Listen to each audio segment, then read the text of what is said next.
ಜಗಬಂಧು ಧರ್ಮಶಾಲೆ ಅಯ್ಯಾಯಿದು ಜಗಬಂಧು ಧರ್ಮಶಾಲೆ ಅಯ್ಯಾಯಿದು ಜಗಬಂಧು ಧರ್ಮಶಾಲೆ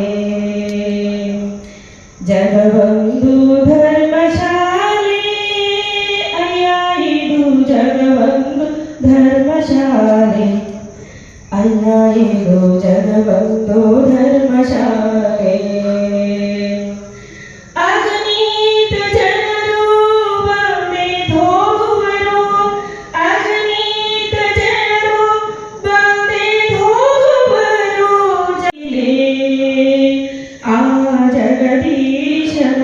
ಜಗದೀಶನಾಡಿಸುವಾಲೀಲೆ ಜಗಬಂಧು ಧರ್ಮಶಾಲೆ ಅಯ್ಯಾಯಿದು ಜಗಬಂಧು ಧರ್ಮಶಾಲೆ ಅಯ್ಯಾಯಿದು ಜಗಬಂಧು ಧರ್ಮಶಾಲೆ ಹಿಂದಿದ್ದರಿಯಾಳಿದ ಭಂಟರಾದವರು ಆಯುಷ್ಯ ಮುಗಿದೊಡನೆ ಹೊರಟೋದರು ಹಿಂದೆ ಧರಿಯಾಳಿದ ಭಂಟರಾದವರು ಆಯುಷ್ಯ ಕೃಷ್ಣಧ್ಯಾನ ಯೋಗ ಪೀಠ ಕರ್ನಾಟಕ ಇವುಗಳ ಸಹಯೋಗದಲ್ಲಿ ಡಾಕ್ಟರ್ ಶ್ರೀ ಶಿವಯ್ಯ ಗುಡುಗುಂಟಿ ಇವರ ಸ್ಮರಣಾರ್ಥ ದತ್ತಿ ಉಪನ್ಯಾಸ ಹಾಗೂ ಸ್ವರಯೋಗ ಸಂಗೀತ ಕಾರ್ಯಕ್ರಮ ಈ ವೇದಿಕೆ ಮುಖಾಂತರ ನಡೀತಾ ಇದೆ. ಈ ಕಾರ್ಯಕ್ರಮದ ದಿವ್ಯ ಸಾನ್ನಿಧ್ಯವನ್ನು ವಹಿಸಿಕೊಂಡಿರುವ ಪರಮ ಪೂಜ್ಯರು ಶ್ರೀ ಶಿವಲಿಂಗ ಪಂಡಿತಾರಾಧ್ಯ ಶಿವಾಚಾರ್ಯ ಮಹಾಸ್ವಾಮಿಗಳು ಮುತ್ತಿನಕಂಟಿ ಹಿರೇಮಠ ಜಮಖಂಡಿ ಇವರನ್ನ ಈ ಕಾರ್ಯಕ್ರಮಕ್ಕೆ ಅತ್ಯಂತ ಆತ್ಮೀಯವಾಗಿ ದತ್ತಿ ನಿಧಿಯ ಸಭೆಯ ಮೂಲಕ ಸ್ವಾಗತವನ್ನು ಕೋರುತ್ತೇನೆ. ಸ್ವಾಗತ ಸುಸ್ವಾಗತ. ಬಾಹುಬಲಿ ಬೆಳಗಾವಿ ಪಾಟೀಲ್ ಸ್ವಾಗತಿಸಬೇಕು ಅಂತ ನಿರ್ದೇಶಿಸ್ತಾ ಇದ್ದೇನೆ. ಗರ್ವ ಪುಸ್ತಕ ಸಮರ್ಪಣೆ ಹಾಗೂ ಮಾಲಾರ್ಪಣೆಯ ಮೂಲಕ ಪರಮ ಪೂಜ್ಯರನ್ನು ಸ್ವಾಗತಿಸಬೇಕು ಅನ್ನುವಂತಹ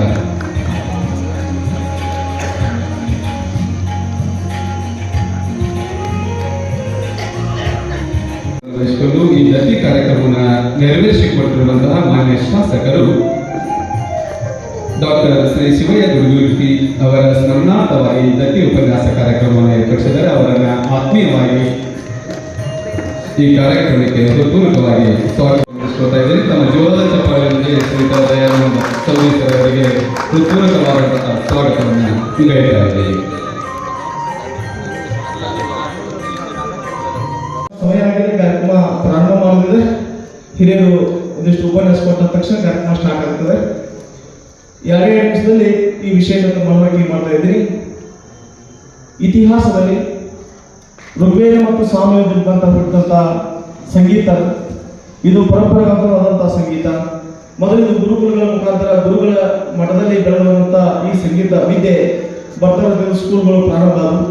ಆದರೆ ದುರ್ದೈವ ಅಂತಂದ್ರೆ ಈಗಿನ ದಿವಸದಲ್ಲಿ ಒಂದು ಶಾಸ್ತ್ರೋಕ್ತವಾದಂಥ ಸಂಗೀತ ಎಲ್ಲಿ ನಶಿಸಿ ಹೋಗ್ತಕ್ಕಂಥ ಈ ಕಾಲಘಟ್ಟದಲ್ಲಿ ನಾವು ಮತ್ತೆ ಅದನ್ನ ಜನರ ಬಳಿಗೆ ಕೊಂಡೊಯ್ಯಬೇಕಾದ್ದು ನಮ್ಮ ಕರ್ತವ್ಯ ಇದೆ. ಒಂದು ಹೆಮ್ಮೆ ಪಡಬೇಕಾದ ವಿಷಯ ಏನಂತಂದ್ರೆ ಪುರಂದರದಾಸರ ಕಾಲಾವಧಿಯಲ್ಲಿ ಕನಕದಾಸರ ಕಾಲದಲ್ಲಿ ಅತ್ಯಂತ ಉತ್ತಮ ಸ್ಥಿತಿಯೊಳಗಿತ್ತು ಕರ್ನಾಟಕ ಸಂಗೀತ ಮತ್ತು ಹಿಂದೂಸ್ತಾನಿ ಸಂಗೀತ. ತದನಂತರದಲ್ಲಿ ಪಂಚಾಕ್ಷರಿ ಗವಾಯಿಗಳವರು ಮತ್ತೆ ನಮ್ಮ ಪೂಜ್ಯ ಪುಟ್ರಾಜಿ ಗವಾಯಿಗಳವರು ಒಳ್ಳೆಯ ಒಂದು ಕೊಡುಗೆಯನ್ನು ಕೊಟ್ಟರು. ದೇಶದಂತ ಮತ್ತೆ ಸಂಗೀತ ಒಂದು ಆಕಾಶ ಎತ್ತರಕ್ಕೆ ಸಂಗೀತ ಬೆಳೆಯಿತು. ಆ ಇತಿಹಾಸನ ನಾವು ಬರೆಯೋದಕ್ಕಾಗುವುದಿಲ್ಲ. ಅದರ ಪರಿಣಾಮ ಇವತ್ತು ನಾವು ದೇಶದಲ್ಲಿ ಕರ್ನಾಟಕದ ವಿಷಯಗಳು ಸಂಗೀತ ವಿಷಯ ಬಂದಾಗ ತಲೆ ಎತ್ತಿ ನಿಂತಿರ್ತೀವಿ. ಕಾರಣ ಏನಂತಂದ್ರೆ ಇಬ್ಬರು ಪೂಜೆಗಳು ಕೊಟ್ಟಂತ ಒಂದು ಕೊಡುಗೆ, ಒಂದು ಪಂಚಾಕ್ಷರ ಅಜ್ಜರು, ಒಂದು ಪುಟ್ಟರಾಜರು. ಅವರು ಕೊಟ್ಟಂತ ಸಂಗೀತದ ಕೊಡುಗೆ ನಮ್ಮ ಇತಿಹಾಸದಲ್ಲಿ ಅಚ್ಚಳಿದಂತ ಒಂದು ಮುದ್ರೆ ಇರುವಂತ ಕಾಲಘಟ್ಟ. ಆ ಕಾಲಘಟ್ಟದಲ್ಲಿ ಬೆಳೆದಂತ ಸಂಗೀತ ಮತ್ತೆ ಇವತ್ತಿನ ಒಂದು ಏನೋ ನಾವು ಚಿತ್ರ ಸಿನಿಮಾ ಅಂತ ಕರಿತೀವೋ ಅವರು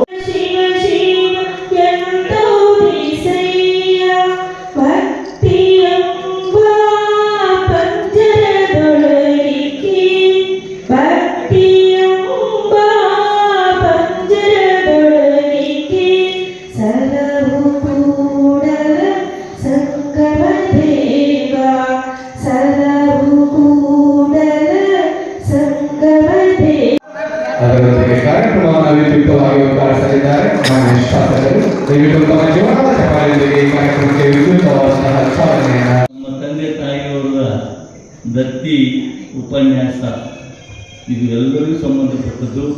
ಇದು ನಮ್ಮ ಕುಟುಂಬದ ಅಷ್ಟೇ ಅಲ್ಲ, ಆದರೆ ಇಷ್ಟೇ ಒಂದು ಮಾಡಿದಂಥ ಅವರು ಮಹಾನ್ ಕಾರ್ಯಗಳನ್ನು ಸ್ಮರಿಸಿ ನಾವು ಕೂಡ ನಮ್ಮ ಜೀವನದಲ್ಲಿ ಅಳವಡಿಸಿಕೊಂಡು ಹೋಗಬೇಕಾದ ಕರ್ತವ್ಯ ಆಗಿದೆ. ಈ ಒಂದು ದತ್ತಿ ಉಪನ್ಯಾಸದಲ್ಲಿ ಎಲ್ಲ ಹಿರಿಯರು ಹಿರಿಯರು ಕೂಡ ಬರ್ತಾ ಇದ್ದಾರೆ. ಅವ್ರದ್ದು ತಮ್ಮ ತಮ್ಮ ಕಾರ್ಯಗಳು ಏನು ಕರ್ತವ್ಯಗಳೇನು ಅಂಬುದು ಕೂಡ ಗೊತ್ತಿದ್ದರೂ ಕೂಡ ಮೆಲುಕು ಹಾಕಬೇಕಾಗ್ತದೆ. ಆ ನಿಟ್ಟಿನಲ್ಲಿ ಇವತ್ತು ಈ ಒಂದು ದತ್ತಿ ಉಪನ್ಯಾಸ ಇದರ ಬಗ್ಗೆ ಉಪನ್ಯಾಸ ನೀಡಲಿದ್ದಾರೆ. ನಮ್ಮ ಹಿಂದಿ ಸರ್ ಕೂಡ ಉಪನ್ಯಾಸಕರಾಗಿ ಅವ್ರ ಬಗ್ಗೆ ನೀಡ್ತಾ ಇದ್ದಾರೆ. ನಾನು ಹೆಚ್ಚಿಗೆ ಇಷ್ಟ ಹೇಳ್ತೇನೆ, ನಾನು ಹೆಚ್ಚಿಗೆ ಹೇಳಾದರೆ ನಾನು ನಮ್ಮ ತಂದೆ ತಾಯಿ ನಮಗೆ ಸಂಸ್ಕಾರ ಕೊಟ್ಟಿದ್ದು ಬಹಳ ಮಹತ್ವವಾದದ್ದು. ನಮಗೆ ಮೊದಲು ಎಲ್ಲರಲ್ಲಿಯೂ ಪ್ರೀತಿಯಿಂದ ಕಾಣು ಪ್ರೀತಿಯಾಗಿರೋ ಎಲ್ಲ ಹಿರಿಯರ ಆಶೀರ್ವಾದ ಸದಾಕಾಲ ಪಡಿತಾ ಇರು. ನಿನ್ನ ಮತ್ತು ನಿಮ್ಮ ಸ್ವಚ್ಛ ಹೇಳ್ತಾನೆ ತಾಯಂಗೆ ಅದಲ್ಲಿ ಊರಾಗ ಮನಿ ಇಲ್ಲ, ಅಡಿಯಾಗ ಹೊಲ ಇಲ್ಲ, ಕಡಿಗೆ ಅಡಿಯಾಗ 3 ಅಕ್ಷರ ಹಾಕೋರು ಓದ್ತಿರ್ಲಿಕ್ಕೆ ನೋಡ್ರಿ. ಅವ್ರಿಗೆ ಅವಾಗ 3 ಅಕ್ಷರ ಹಾಕೋರು. ಎರಡು ನಿಜವಾಗಿ ನಮಗೇನಪ್ಪ ಹೊಲ ಇದ್ದಿಲ್ಲ, ಮನಿ ಇದ್ದಿಲ್ಲ. ತಂದೆಯವರು ವೃತ್ತಿ ಡಾಕ್ಟರ್ಕಿ RMP ಮಾಡ್ತಾಯಿದ್ರು, ಹಳ್ಳಿಗಳಿಗೆ ಹೋಗ್ತಾಯಿದ್ರು. ಅವರು ದೊಡ್ಡ ವಿಶೇಷಣೆ. ಅವರು ಬ್ಯಾಗ್ನಲ್ಲಿ ಔಷಧ ಗುಳಿಗೆ ಎಲ್ಲ ಹಾಕೊಂಡು ಹೋಗಿದ್ರು. ಭಾಳ ಕಠಿಣ ಪರಿಸ್ಥಿತಿ ಅವರು ಅವಾಗ ಹೋಗ್ತಿದ್ರು. ಅಲ್ಲಿ ಆಸೆಗೆ ಗಿಡನ ತಿರುಗಾಡೋರು. ಗೋಳ ಸುತ್ತಮುತ್ತ ಹಳ್ಳಿ, ಜಮಖಂಡಿ ಸುತ್ತಮುತ್ತ ಹಳ್ಳಿ ತಿರುಗಾಡೋರು ಸೈಕಲ್ ಮೇಲೆ. ಹೊಳಿ ದಾಟಬೇಕಾದ್ರೆ ಸೈಕಲ್ ಎತ್ಕೊಂಡು ಬ್ಯಾಗ್ ಹೊತ್ಕೊಂಡು ಹೊಳಿ ದಾಟೋರು, ಮತ್ತು ಸೈಕಲ್ ಇಳಿಸಿ ಆ ಕಡೆ ಹೋಗ್ತಿದ್ರು. ಅವರು ಹೋಗ್ಕೊಳ್ಳಿ ಯಾವ ಮುಗಿಸಿದಾಗ ಅಪ್ಪ ಈಗ ಭಾಳ ಕಾಸು ಆಗೈತಿ ಬರ್ರಿ ಅಪ್ಪ ಅಂತ ವಿಷಯ ಯಾರು ಕರ್ಕೊಂಡು ಹೋಗೋದು.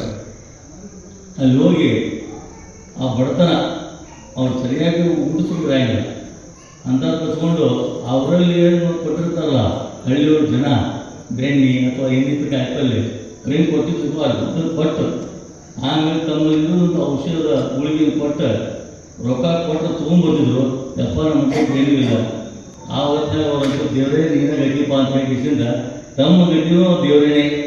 ಆ ಹೊತ್ತಿನಾಗ ಸಿಕ್ಕಿದ್ರು ಅಷ್ಟು ತೊಗೊಂಡು ಮನೆಗೆ ಬರ್ತಿದ್ರು. ಅದರಿಂದ ನಾವು ಕೂಡ ಜೀವನ ಮಾಡೋದು. ಆ ದೇವರು ಮಾತ್ರ ಎಂದೂ ನಮಗೆ ಉಪವಾಸ ಬೆಳೆಸ್ಕೊಟ್ಟಿಲ್ಲ. ಹಾಗೆ ಅವ್ರಿಗೂ ಕೊಡ್ಬೇಕು ಅದ, ನಮಗೂ ಕೊಡ್ಬೇಕು ಅದ. ಅವ್ರು ಎಲ್ಲಿ ಕಾಣ್ತಾರೆ ಎಲ್ಲಿ ನಮ್ಗೇನು ಸಾಧ್ಯತೆ ಮಾಡ್ಬೋದು. ಅವ್ರು ಹಂಗೆ ನೋಡಿ ಪೇಷಂಟ್ ರೊಕ್ಕ ಕೊಡ್ಲಿಕ್ಕೆ ಅಂದ್ರೆ ಪೇಷಂಟ್ ಕೊಡೋದು ಹಂಗೆ ಹೋಗಲಿಲ್ಲ. ಅವ್ರು ಪೇಷಂಟ್ ಅಕಸ್ಮಾತ್ ಭಾಳ ಬಡತರಿತ್ತು, ಅವ್ರಿಗೆ ಕೈಯಾಗ ರೊಕ್ಕ ಇಲ್ಲ. ಆವಾಗ ತಮ್ಮಲ್ಲಿರುವಂಥ 6 ಔಷಧ ಕೊಟ್ಟು ಔಷಧ ಗಟ್ಟಲೆ ತಿಳ್ಕೊಂಡು ಅವ್ರು ತಮ್ಮ ಜೊತೆಗೆ ಏನು ಮಾಡಿ ಕೊಡ್ತಿರ್ತಾರೆ ರೈತರು, ಕಾಯಿಪಲ್ಲೆ ಆಗಲಿ, ಬೆಣ್ಣೆ ಆಗಲಿ, ಹಾಲಾಗಲಿ ಅದನ್ನು ಅವ್ರಿಗೆ ಕೊಟ್ಟು ಇಸಿದ್ದು ಬಂದಿದ್ದಕ್ಕಾಗಿ ಅವ್ರು ಮಾಡಿದ ಮಹಾಪುಣ್ಯ ಕೆಲಸಕ್ಕೆ ಆ ಪುಣ್ಯ ನಮಗೂ ತಗೊಂಡು ಇವಾಗ ನಾವು ಕೂಡ ಆ ಒಂದು ಸಮಾಜ ಸೇವೆ ಮಾಡಲಿಕ್ಕೆ ನಮಗೂ ಕೂಡ ಹಚ್ಚಿತು. ನಮಗೇನೋ ಬಡತನೂ ಸಾಕಷ್ಟು ಕಂಡೀವಿ, ಶ್ರೀಮಂತರು ಸಾಕಷ್ಟು ಕಂಡೀವಿ. ನಮ್ಗೆ ಎರಡೂ ಪರ್ಕ್ ಅನಿಸೋದು. ಶ್ರೀಮಂತ ತೊಳ್ಕೊಂಡು ಹೋದರೂ ನಮಗೇನು ಅನಿಸಂಗಿಲ್ಲ. ಮಸ್ತ್ ಬಗ್ಗೆ ಇರ್ತೀವಿ. ಇದ್ದಷ್ಟರೊಳಗೆ ಸುಖ ಶಾಂತಿ ನೆಮ್ಮದಿಯಿಂದ ಇರುವುದೇ ಅದು ಬಹಳ ಮುಖ್ಯ. ನಾವು 6 ಮಕ್ಕಳು ಇದ್ದೀವಿ ನಮ್ಮ ತಾಯಿ ತಂದೆಗೆ. 4 ಗಂಡು ಮಕ್ಕಳು, 2 ಹೆಣ್ಮಕ್ಳು. ನನ್ನ ಬೆಂಗಾಗ ವಿದ್ಯಾಕ, ಆಕೆ ಬೆಂಗಾಗ ರಾಜೇಂದ್ರ ಕುಮಾರ, ಅವ್ರ ಬೆಂಗಾಗ ಸುಧೀರ್, ನಂತರ ಸತೀಶ, ನಂತರ ನಮ್ಮ ತಂಗಿ ಶೋಭಾ. ಹೀಗೆ ನಾವು ಇದ್ದಾಗ ಅವಾಗ ಇಷ್ಟೊಂದು ದೊಡ್ಡ ಸಂಸಾರ ಸಾಗೋದು ಕೂಡ ಭಾಳ ಇತ್ತು. ನಿಜವಾಗಿ ನಾವು 10ನೇ ಹೋಗೋ ಮಠ ನಾವು ಕಾಲ ಚಪ್ಪಲ್ ಮುಂದೆ ನಾವು ಸಾಲಿ ಕಲ್ತೇವೆ. ಅವಾಗ ಭಾಳ ನಾವು ಎಲ್ಲ ನಡಿ ಇರ್ತಿದ್ರು. ಅದಕ್ಕೆ ಈಗೆಲ್ಲ ಉಚಿತ ಅವೆಲ್ಲ ಜೀವನ ನಡೆಸ್ಕೊಂಡ್ರೆ ಅವ್ರು ಕೊಟ್ಟಂಥ ಸಂಸ್ಕಾರ. ಒಂದು ಯಾವ್ದು ಪೂಜೆ ಮಾಡಬೇಕಂದ್ರೆ ಮನಸ್ಸು ಕೊಟ್ಟು ಪೂಜೆ ಮಾಡ್ತಿದ್ದೆವು. ದೇವ್ರ ದೇವ್ರ ಮೇಲೆ ಬಲಕ್ಕೆ ಬಿಟ್ಟು ಖುಷಿ ಹಾಕಿದ್ದೆವು. ಎಡಕ್ಕೆ ಬಿಟ್ಟು ಅಂದ್ರೆ ಎಲ್ಲ ಜೈ ಖುಷಿ ಮಾಡ್ತಾರೆ. ಕೆಟ್ಟ ಮಗ ಮಾಡ್ಕೊಂಡು ಜೋರು ಉಗ್ರ ಮಾಡ್ತಿದ್ದೀವಿ. ಅಷ್ಟು ಹೆದರ್ತಿದ್ದೀವಿ ನಾವು. ದೇವರದ್ದು ಎಡಕಿನ ಬಂದು ಬಿತ್ತಂದ್ರೆ ಅಯ್ಯೋ ದೇವ ಅಂತ ಬಿಟ್ಟಿದ್ದೆವು. ಕಾಪಾಡಪ್ಪ ನೀವು ನೋಡ್ತಿದ್ದೀವಿ. ಅವಾಗ ಬಲ್ಗೆ ಬಂದು ಅಷ್ಟೇ ಖುಷಿ ಆಗ್ತಿದೆ. ಇನ್ನೊಂದು ಎಲ್ಲ ಸ್ವಾಮಿ ಸಿಕ್ಕಾಗಲಿ ಅಂತ ದೇವರಲ್ಲಿ ಅಷ್ಟು ಭಾವಭಕ್ತಿಯನ್ನು ಮೂಡಿಸಿದ್ರು ನಮ್ಮ ತಾಯಿ ತಂದೆಯವರು. ಅದಕ್ಕೆ ತಂದೆಯವರು ಹೇಳ್ತಿದ್ರು, ನೀ ಬೇಕಾದ್ರೆ ಮಾಡ್ತಾರೆ, ನೀ ಮಾತ್ರ ಜೀವನದಲ್ಲಿ ಸತ್ಯ ಒಂದು ಬಿಡ ಸತ್ಯನೇ ಆಧಾರ ನಿಮಗೆ, ಸುಳ್ಳು ಎಂದು ಹೇಳಬಾರ್ದಿಂದ ಅವರು ಪಾಠ ಹೇಳಿದಂಥವರು. ಅದಕ್ಕೆ ಅವ್ರು ಹಾಕಿಕೊಟ್ಟ ಅವ್ರು ನಡೆದ ದಾರಿಯಲ್ಲಿ ನಾವು ಕೂಡ ನಡೀತಾ ಬಂದಿದ್ದಕ್ಕಾಗಿ ಎಷ್ಟು ಸಾಧ್ಯದೋ ಕೈಲಾದ ಮಟ್ಟಿಗೆ ನಾವು ಸ್ವಲ್ಪ ಹೋಗ್ರಿ ಅಂತ ಹೇಳಿದ್ರು. ಕಡೆಗೆ ಎಲ್ಲಿ ಮನೆ ಹೇಳಬೇಕಂದ್ರೆ ಅವರು ನಿಮ್ಮ ಕಡೆ ಏನೂ ಕೊಡ್ಲಿಕ್ಕೆ ಅರ್ಥ ಹೋದು, ನಿಮ್ಮಂತೆ ಏನೂ ಅರ್ಥ ಹೋದು. ಆದರೆ ಒಳ್ಳೆಯತನ ಮಾಡಿದವರಿಗೆ ಎರಡು ಶಬ್ದ, ನೀವು ಒಳ್ಳೆ ಮಾಡಿದ್ದೀವಿ ಕಾಂಪಿಟೇಷನ್ ತಪ್ಪು ಮಾತು ಅವ್ರ ಕಷ್ಟ ಕೊಡೋದು ಸಮಾಜಗಳು ಅದೊಂದು ದೊಡ್ಡದೊಂದು ಪ್ರೋತ್ಸಾಹ ಕೊಟ್ಟಂಗ ಇದ್ದುದನ್ನು ಇದ್ದುವಾಗಿ ಹೇಳ್ತಿಸಿಂದ ಮಾಡಿದ್ರು ಒಳ್ಳೇದು ಮಾಡಿದ್ರು ನೀವು ಒಳ್ಳೇದು ಮಾಡಿದ್ರು ಅದು ಇನ್ನೂ ಹೋಗು ಈ ಒಂದು ಶಬ್ದ ಕಡೆಗೆ ಈ ಕಡೆಗೆ ಇಷ್ಟರ ಕೊಡಬೇಕಿದ್ರು. ಅದಕ್ಕೆ ನಾವು ಆ ಒಂದು ಮನೋವೃತ್ತಿ ಬಹಳಷ್ಟು ದೊಡ್ಡದು ಅಂತ ಒಂದು ನಮಗೆ ಸಂಸ್ಕಾರ ಕೊಟ್ಟಿದ್ದಕ್ಕಾಗಿ ಮುಂದೆ ಸಾಲಿ ಕಲಿ ಮುಂದೆ ಅಷ್ಟೇ ಗುರು ಮಾತಿ ಇರೋದು ಬಹಳ ಕರ್ತವ್ಯ ಇದೆ. ನಿಜವಾಗಿ ದೇಶ ಕಟ್ಟಬೇಕಾತಂದ್ರೆ ಮನಿ ಎಬ್ಬಿಸ್ಬೇಕಾಯ್ತಂದ್ರೆ ಚೆಂದಾಗಿ ಬದುಕು ಸಾಧಿಸ್ಬೇಕಾತಂದ್ರೆ ನಾವು ಜೀವನದಲ್ಲಿ ಗೆದಿಬೇಕಾತಂದ್ರೆ ನಿಜವಾಗಿ ಹೇಳ್ತೀನಿ ನಮಗೆ ಸರ್ವತೋಮುಖ ಬೆಳವಣಿಗೆ ಕೊಡುವಂಥವ್ರು ಶಾಲೆಯಲ್ಲಿ ಗುರು ಮಾತಿ ಅವರು ತಾವು ಯಾವುದೋ ಒಂದು ಒಳಗಿಟ್ಟುಕೊಳ್ಳಾದೆ ತಮಗೆ ಗೊತ್ತಿದ್ದನ್ನು ಪೂರ್ತಿಯಾಗಿ ಮಕ್ಕಳಿಗೆ ದಾರಿ ಇರ್ತಾರೆ. ಅವ್ರು 2,000 ಪಗಾರ ಕೊಡ್ತಾರೋ, 10,000 ಕೊಡ್ತಾರೋ, 30,000 ಕೊಡ್ತಾರೋ, 40,000 ಕೊಡ್ತಾರೋ ಆ ಪಗಾರ ವಿದ್ಯಾದಾನ ಮಾಡೋ ಮುಂದೆ ಆ ತೆರೆಗೆ ಇರಂಗಿಲ್ಲ. ನನಗೆ 2,000 ಕೊಟ್ಟರೆ ಅಷ್ಟರ ಬಗ್ಗೆ ಹೇಳ್ಬೇಕು ನನಗಿಲ್ಲ. ಅದು ಅಂಗಡಿಯಾಗ ನೋಡಿ 2,000 ಕೊಟ್ಟರೆ ಅದಕ್ಕೆ ಎಷ್ಟು ಬರ್ತದೆ ಅಷ್ಟು ಸಮಾನ ಕೊಡ್ತಾರೆ. 10,000 ಕೊಟ್ಟರೆ 10 ಪಗಾರ ಕೊಡ್ತಾರೆ. ಆದ್ರೆ ಮಾಸ್ತರ್ಗಳು ಮಾಡ್ತಾರಲ್ರಿ ತಮ್ಗೆ ಇರ್ತುವಂಥ ಎಲ್ಲ ಜ್ಞಾನ ನೀವು ಎಷ್ಟೇ ಪಗಾರ ಕೊಡ್ರಿ ಆ ಮಕ್ಕಳಿಗೆ ಮಾತ್ರ ದಾರಿ ಇರ್ತದೆ. ಅದಂಥವ್ರು ಅಗಮ್ಯವಾದ ಒಂದು ದೊಡ್ಡ ಸ್ಥಾನದಲ್ಲಿ ಇರುವಂಥವ್ರು ಇಡೀ ಸಮಾಜದಲ್ಲಿ ಅತಿ ಶ್ರೇಷ್ಠರು ಅಂತ ಹೇಳಬೇಕಾದ್ರೆ ಶಾಲೆಯಲ್ಲಿ ಗುರು ಮಾತಿಗಳು ನಮಗೆ ಸ್ಪಷ್ಟವಾಗಿದೆ. ಅಷ್ಟೇ ಅಲ್ಲ, ಸರ್ವತೋಮುಖ ಬೆಳವಣಿಗೆ ಸಮಾಜವು ಕೂಡ ಕೆಲಸ ಮಾಡಬೇಕಾಗ್ತದೆ. ಸಮಾಜದಲ್ಲಿ ಹಿರಿಯರು ಕೂಡ ಬಹಳಷ್ಟು ಎಚ್ಚರಿಕೆ ವಹಿಸಬೇಕಾಗ್ತದೆ. ಅವರು ಸಮಾಜವನ್ನು ಕಟ್ಟಬೇಕಾಗ್ತಂದ್ರೆ ಸರ್ವತೋಮುಖ ಬೆಳವಣಿಗೆ ಬೇಕಾಗ್ತಂದ್ರೆ ಎಲ್ಲರಿಗೂ ಒಂದು ಸೌಲಭ್ಯಗಳು ಕೊಡಲೇಬೇಕಾಗ್ತದೆ. ಎಲ್ಲರೂ ಒಗ್ಗಟ್ಟು ಕೂಡಿ ಎಲ್ಲರೂ ಒಗ್ಗಟ್ಟಿನಿಂದ ನಾವು ನಮ್ಮ ಪರಿಸರವನ್ನು ಸ್ವಚ್ಛವಾಗಿಟ್ಟುಕೊಂಡು ಆರೋಗ್ಯವಂತರಾಗಿ ಒಳ್ಳೆಯ ಜ್ಞಾನ, ಒಳ್ಳೆಯ ವಿದ್ಯಾ, ಜ್ಞಾನದಾಸೋಹ ಮತ್ತು ಅನ್ನದಾಸೋಹ ಮಠಮಾನ್ಯಗಳು ಕೂಡ ನಾವು ಅವರಿಗೆ ಮಾನ್ಯತೆ ಕೊಡಬೇಕು. ಈಗ ಮಠಮಾನ್ಯರು ಕೂಡ ನಾವು ಮಾನ್ಯತೆ ಬಹಳಷ್ಟು ಕೊಡಬೇಕು. ಯಾಕಂದ್ರೆ ನಾವು ಎಲ್ಲ ಹೋದ್ರೆ ಹೇಳ್ತಿರ್ತೀರ, ನೀವು ಹಾಲನ್ನು ನಿಮ್ಮದು ಗುಂಡಿ ಹಿಡಿದ್ರೆ ನೀವು ಇದೇನು ಕೇಳಿದ್ರೆ ಹೇಳ್ತೀರಿ ಇದು ಹಾಲು ಅಂತ ನೀವು. ನಾ ಅಂತೇನೆ ಅದು ಹಾಲಲ್ಲಿ ತುಪ್ಪು ಅಂತೀನಿ. ನೀವು ತುಪ್ಪ ಅಂದಾಗ ನೀವು ತುಂಬ ಕೊಡ್ತೀರಿ ಎಲ್ಲ ಅನೇಕ ಬರಂಗ. ಯಾಕೆ ನಿಸರ್ಗವಾಗಿ ತುಪ್ಪ ಐತೆ ಅದ್ರಾಗ. ಆದ್ರೆ ಆ ತುಪ್ಪಕ್ಕೆ ಸಂಸ್ಕಾರ ಕೊಟ್ಟಾಗಿತ್ತು, ಅದು ಹಾಲಿಗೆ ಸಂಸ್ಕಾರ ಕೊಟ್ಟು ತುಪ್ಪ ಹಾಕೈತಿ. ಕಾಸಬೇಕು, ತಂಪಾಗಬೇಕು, ಯಾಪಾಗಬೇಕು, ಕಟ್ಟಿಬೇಕು, ಬೆನ್ನಿ ತೆಗಿಬೇಕು, ಬೆನ್ನಿ ಕಾಸಬೇಕು, ತುಪ್ಪ ಬರಬೇಕು. ಹಾಗೆ ನಿಸರ್ಗದಲ್ಲಿ 100ಕ್ಕೆ 100 ಸತ್ಯ. ದೇವರು ಇದ್ದೇ ಇದ್ದ. ಆ ನಿಸರ್ಗದಲ್ಲಿ ದೇವರನ್ನು ಕಾಣಬೇಕಾದ್ರೆ ನಮಗೂ ಕೂಡ ಸಂಸ್ಕಾರ ಕೊಟ್ಟಾಗ ಅದನ್ನು ಕಾಣಲಿಕ್ಕೆ ಅನುಭವಿಸಲಿಕ್ಕೆ ಸಾಧ್ಯ ಇಲ್ಲ. ಅದಕ್ಕೆ ನಮಗೆ ಸಂಸ್ಕಾರ ಕೊಡೋರು ಯಾರು? ಹಾಲಿ ಸಂಸ್ಕಾರ ಕೊಟ್ಟರು ತುಪ್ಪ ತೆಗೆದು ಹೋಗ್ತೈತೆ ಸಂಬಂಧ. ಹಂಗೆ ನಮ್ಮ ದೇವರು ಅನುಭವಿಸ್ಬೇಕು. ದೇವರು ಅದಾನ ಸುಖ ಶಾಂತಿ ನೆಮ್ಮದಿ ಇದ್ದುದರಲ್ಲಿ ತೃಪ್ತಿಗೊಂಡು ಇರಬೇಕು. ಆ ಒಂದು ನಿಟ್ಟಿನಲ್ಲಿ ನಮಗೆ ಸಂಸ್ಕಾರ ಕೊಡೋರು, ನಮ್ಮ ಸಂಸ್ಕಾರ ಕೊಡೋರು ಗುರುಗಳು, ಈ ಮಠಮಾನ್ಯರು, ಅಧಿಪತಿಗಳು, ನಮ್ಮ ಸ್ವಾಮಿಗಳು ಅಂತವ್ರು. ಅವರು ನಮಗೆ ಮಾತ್ರ ನಮಗೆ ಉದ್ಧಾರ ಮಾಡಲಿಕ್ಕೆ ಸಾಧ್ಯ. ಅವ್ರು ಹಾಕಿಕೊಟ್ಟು ಮಾಡಿದ್ರೆ ನಮ್ಮ ಸಂಸ್ಕಾರ ಕೊಡೋರು, ನಮ್ಮನ್ನು ಗೆದ್ದಿಸೋರು, ನಮ್ಮನ್ನು ಮುಕ್ತಿ ಕೊಡಲಿಕ್ಕೆ ಸಹಾಯ ಮಾಡಿದವರು ಅವನ ಮಹಾಸ್ವಾಮಿಗಳು. ಅವರಿಗೆ ಕೂಡ ನಾವು ಋಣಿಯಾಗಿರಬೇಕು. ನಮ್ಮನ್ನು ನಾವು ಸಮರ್ಪಿಸಬೇಕು. ಶ್ರದ್ಧೆಯಿಂದ ಬರ್ತೇನೆ ಬರೀ ಆಟಾಚಾರಕ್ಕಲ್ಲ. ಅವ್ರ ಮನಸ್ಸು ಕೊಟ್ಟು ತನು ಮನ ರಣದಿಂದ ಅವರಿಗೆ ನಾವು ಸೇವೆ ಮಾಡಿದ್ರೆ ಅದು ಲಭ್ಯ ಆಗ್ತದೆ. ಆ ನಿಟ್ಟಿನ ಹೆಚ್ಚಿಗೆ ಹೇಳಾಗಿಲ್ಲ. ಅದರಷ್ಟೇ ಒಂದು ಇವತ್ತು ನಾವು ಜಸ್ಟ್ ಓದಿಲ್ಲ. ಇದು ಭಾಳ ಅರ್ಥಪೂರ್ಣ ಇದೆ. ಗೊತ್ತಕ್ಕೆಲ್ಲರೂ ಓದ್ಯಾರ, ಆದರೂ ಓದಲ್ಲ. ಸ್ವರಯೋಗ ಸಂಗೀತ ಸಂಗಮ ಕಾರ್ಯಕ್ರಮ ಶ್ರೀಕೃಷ್ಣ ಜ್ಞಾನ ಯೋಗ ಪೀಠ 2010ರಿಂದ ಪೂಜ್ಯ ಮಠಾಧೀಶರ ಮಾರ್ಗದರ್ಶನದೊಂದಿಗೆ ಸುದೀರ್ಘ ಕಾಲ ಸಾಮಾಜಿಕ, ಆರೋಗ್ಯ, ಧಾರ್ಮಿಕ, ಆಧ್ಯಾತ್ಮಿಕ ಕಾರ್ಯಕ್ರಮವನ್ನು ನೀಡುತ್ತಾ ಬಂದಿದ್ದು ಸುಮಾರು 140ಕ್ಕೂ ಹೆಚ್ಚು ಯೋಗ ಶಿಬಿರಗಳನ್ನು ಕೇಂದ್ರ ಹಾಗೂ ರಾಜ್ಯ ಸರ್ಕಾರ ಸಂಘ ಸಂಸ್ಥೆಗಳ ಅಡಿಯಲ್ಲಿ ಆಯೋಜಿಸುತ್ತಾ ಬಂದಿದ್ದು 35 ಹಳ್ಳಿಗಳ ಕೇಂದ್ರ ಮಟ್ಟದಲ್ಲಿ ಪೂರೈಸಿದಂಥ ಕನ್ನಡಿಗರ ಪ್ರಾಥಮಿಕ ಸಂಸ್ಥೆ. ಈ ಸಂಸ್ಥೆಯಲ್ಲಿ ಕನ್ನಡ ಕಟ್ಟುವ ಕೆಲಸದ ಜೊತೆಗೆ ಹಿರಿಯರ ಸ್ಮರಣೆ ಮಾಡೋದಕ್ಕೋಸ್ಕರ ದತ್ತಿ ನಿಧಿಗಳನ್ನು ಸ್ಥಾಪಿಸುವಂಥ ವಿಶೇಷವಾದಂಥ ಕಾರ್ಯಕ್ರಮ. ಅಂಥ ಕಾರ್ಯಕ್ರಮದಲ್ಲಿ ನಮ್ಮ ಬಾಗಲಕೋಟೆ ಜಿಲ್ಲೆಯಲ್ಲಿ 2021ಕ್ಕೆ 140 ದತ್ತಿಗಳಿದ್ದು, ನಾವು ಬಂದ ನಂತರ ಹೊಸ 50 ದತ್ತಿ ನಿಧಿಗಳನ್ನು ಸ್ಥಾಪನೆ ಮಾಡುವ ಮೂಲಕ ವಿಶೇಷವಾದಂಥ ಹಿರಿಯರ ಸ್ಮರಣೆಯನ್ನ ಮಾಡುವ ಮೂಲಕ ಅವರಿಗೆ ಯೋಗ್ಯವಾದಂಥ ಸ್ಥಾನವನ್ನು ಕೊಡಲಿಕ್ಕೆ, ಅವರಿಗೆ ಪ್ರಚಾರವನ್ನು ಕೊಡಲಿಕ್ಕೆ ಕನ್ನಡ ಸಾಹಿತ್ಯ ಪರಿಷತ್ತು ಸತತವಾಗಿ ಕೆಲಸ ಮಾಡ್ತದೆ ಅಂತ ಹೇಳಲಿಕ್ಕೆ ಬಹಳಷ್ಟು ಖುಷಿ ಅನಿಸ್ತದ. ಆ ನಿಟ್ಟಿನೊಳಗೆ ಒಟ್ಟು ಜಮಖಂಡಿ ತಾಲೂಕಿನಲ್ಲಿ 12 ದತ್ತಿನಿಧಿಗಳು, 12 ದತ್ತಿನಿಧಿಯೊಳಗ ಸನ್ಮಾನ್ಯ ಶ್ರೀ ನಾಡೋಜ ಜಗದೀಶ್ ಗುರುಗುಂಟಿ ಸರ್ ಅವರು 3 ದತ್ತಿನಿಧಿಗಳು, ವಿಶೇಷವಾದಂಥ ದತ್ತಿನಿಧಿಗಳು. ಇವತ್ತಿನ ಕಾರ್ಯಕರ್ತರಾದಂಥ ಸನ್ಮಾನ್ಯ ಶ್ರೀ ಶಿವಯ್ಯ ಗುರುಗುಂಟಿ ಮಾತನಾಡುವ ಕುರಿತು ಹೌಸಿಲೆ ಬಂದರು ಹೌಸಿಲೆ ಹೋದ್ರು ಅನ್ನುವಂಥ ಕೃತಿಯನ್ನು ಬಹಳಷ್ಟು ಖುಷಿಯಿಂದ ಓದಿನ. ಈಗ ಸಹೋದರ ಅಂತ ತಳಕೆರವರು ಅನ್ಕೊಂಡ್ರು, ಅವರ ಆ ಚರಿತ್ರೆಯನ್ನು ನೋಡಿದ್ರೆ ನನಗೊಂದು ಮಾತು ನೆನಪಾಗ್ತದೆ. ಯಾವ ಮಾತಪ್ಪ ಅಂದ್ರೆ, ಜನಪದ ಸಾಹಿತ್ಯದೊಳಗೆ ತಾಯಿ ಮಕ್ಕಳಿಗೆ, ಸಮಾಜಕ್ಕೆ ವಿಶೇಷವಾದ ತ್ರಿಪದಿಯನ್ನು ಕೊಡುವ ಮೂಲಕ ಸಂದೇಶವನ್ನು ಕೊಡ್ತ. ಆ ಹಾಡನ್ನು ತಮ್ಮ ಮುಂದೆ ಹೇಳಿ ನನ್ನ ಮಾತನ್ನು ಮುಂದುವರಿಸ್ತಾ ಇದ್ದೇನೆ. ಆ ಗರತಿ ಏನಪ್ಪ ಅಂತಂದ್ರೆ, ತನ್ನ ಮಕ್ಕಳಿಗೆ, ಸಮಾಜಕ್ಕೆ ಆಚಾರ ಕರ ಸಾಗು, ನೀತಿಗೆ ಪ್ರಭುವಾಗು, ಆಚಾರ ಕರ ಸಾಗು, ನೀತಿಗೆ ಪ್ರಭುವಾಗು, ಮಾತಿನಲ್ಲಿ ಚೂಡ ಮಣಿಯಾಗು, ಮಾತಿನಲ್ಲಿ ಚೂಡ ಮಣಿಯಾಗು, ಆಚಾರಕ್ಕರ ಸಾಗು, ನೀತಿಗೆ ಪ್ರಭುವಾಗು, ಮಾತಿನಲ್ಲಿ ಚೂಡ ಮಣಿಯಾಗು, ಮಾತಿನಲ್ಲಿ ಚೂಡ ಮಣಿಯಾಗು ಕನ್ನಯ್ಯ,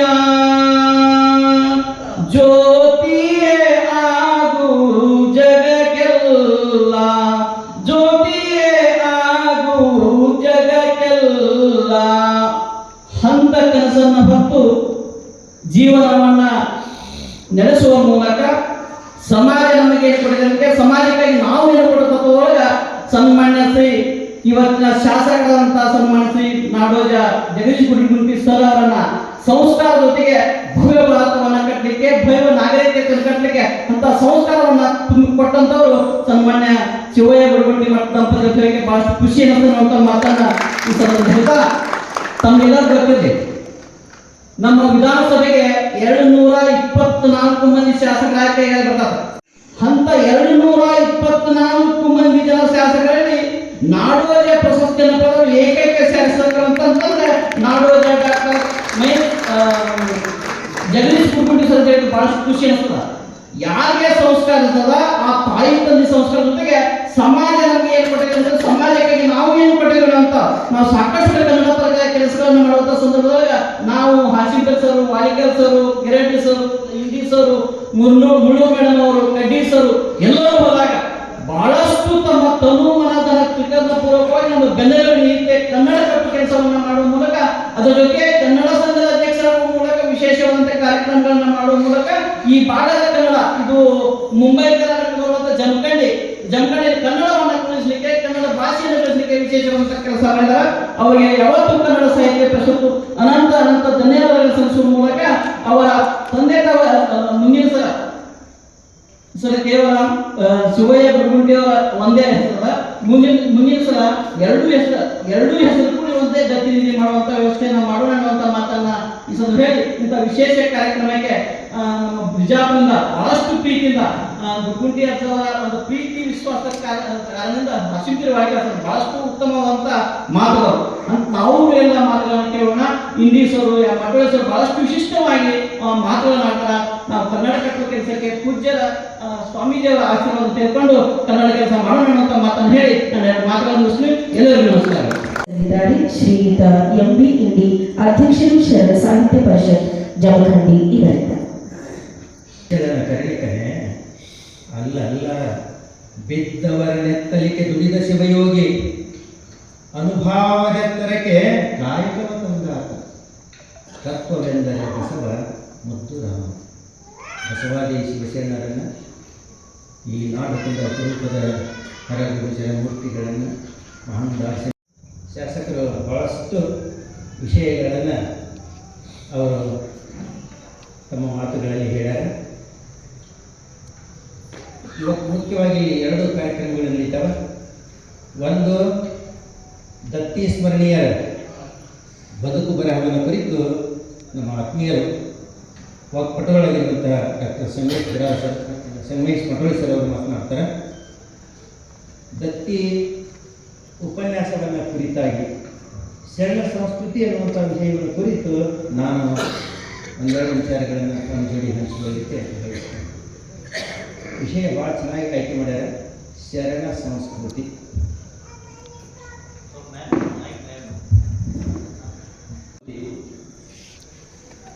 ಬಹುಶಃ ಶರಣ ಸಂಸ್ಕೃತಿ ಅಂದುಕೊಳ್ಳೆ ಪ್ರಪಂಚದ ಗಮನ ನಮ್ಮ ಕಡೆನೇ ಬರ್ತದೆ. ಶರಣರ ನಾಡು ನಮ್ಮ ನಾಡು.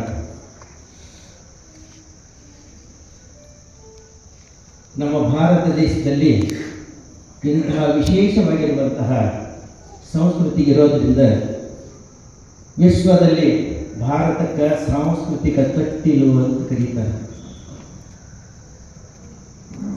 ಈ ಸಂಸ್ಕೃತಿ ವಿಶ್ವಮಾನ್ಯವಾಗಿರುವಂತಹ ಸಂಸ್ಕೃತಿ ಇದು. ತಮಗೆಲ್ಲ ಗೊತ್ತಿರಲಿ,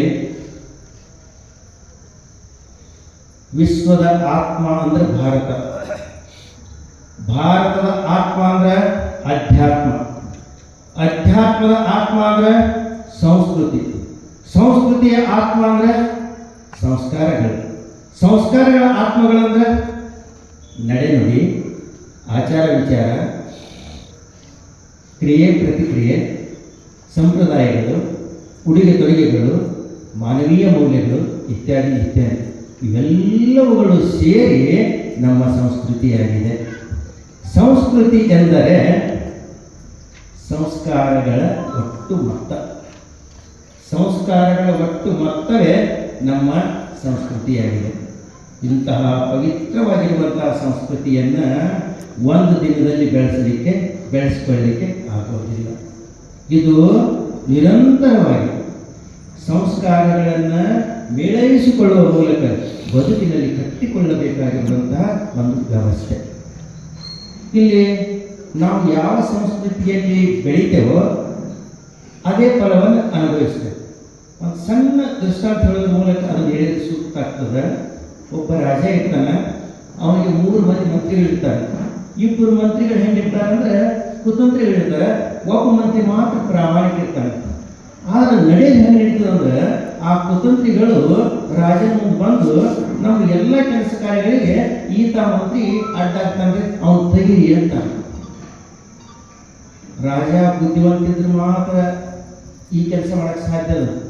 ಇಲ್ಲಿ ಬಹುಮತ ಪ್ರದರ್ಶನ ಮಾಡಿದ್ರೆ 2 ಹಿಡಿಯಾರ, ಸರಿ ಐತೆ ಅವ್ನು ತೆಗೆದ್ರೆ ಪ್ರಾಮಾಣಿಕ ವಧೆ ಆಗ್ತದೆ.